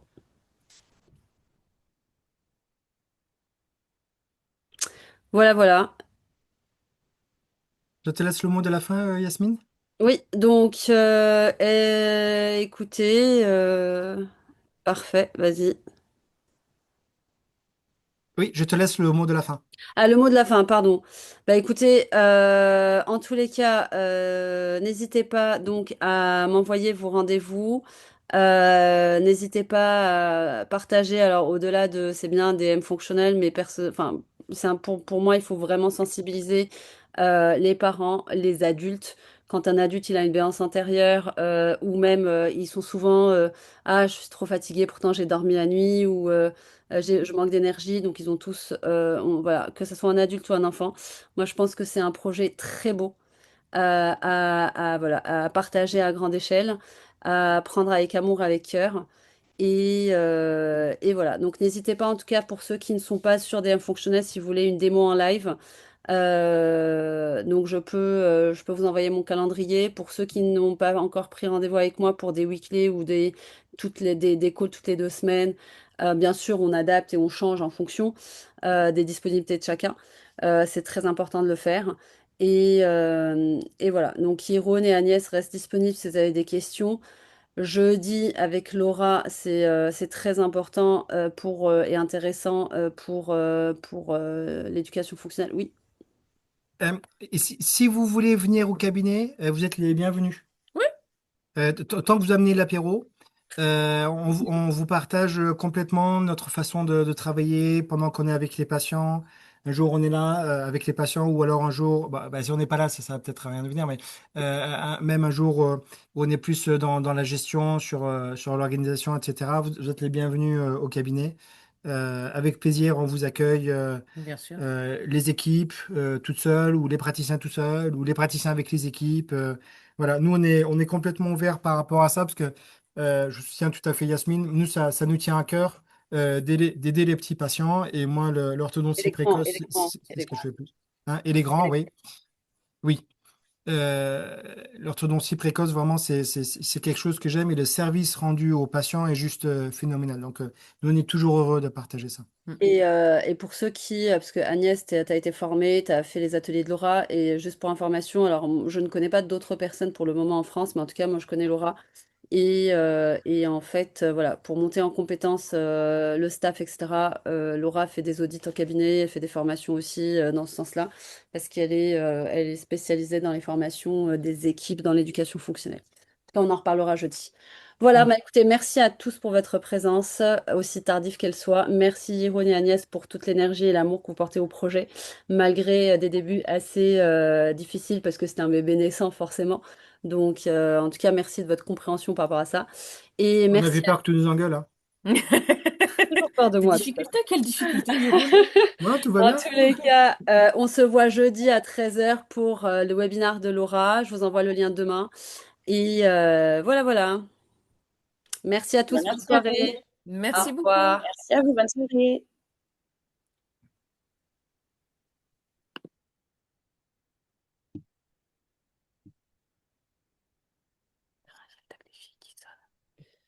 Je viens de penser à un truc, on n'a pas pour les questions-réponses. Si on n'avait pas, c'est qu'il n'y en a pas Il eu. n'y en avait pas dans le chat. Il y a Marianne qui dit merci. Ok, great. En tous les cas, s'il y a des questions, on est là C'est pas. qu'on a été clair alors dans nos explications. Ah, il y a Marianne qui dit quelque chose. Top, je suis intéressé par l'audit de Laura. Ok, parfait. Eh bien, bonne soirée à tout le monde. Bye Allez, bye. au revoir. Ciao, ciao, ciao. Bon, Ciao, allez, on coupe ciao. le chat. Vachement bien. Ça marche, Marianne. De toute façon, on s'appelle bonne nuit.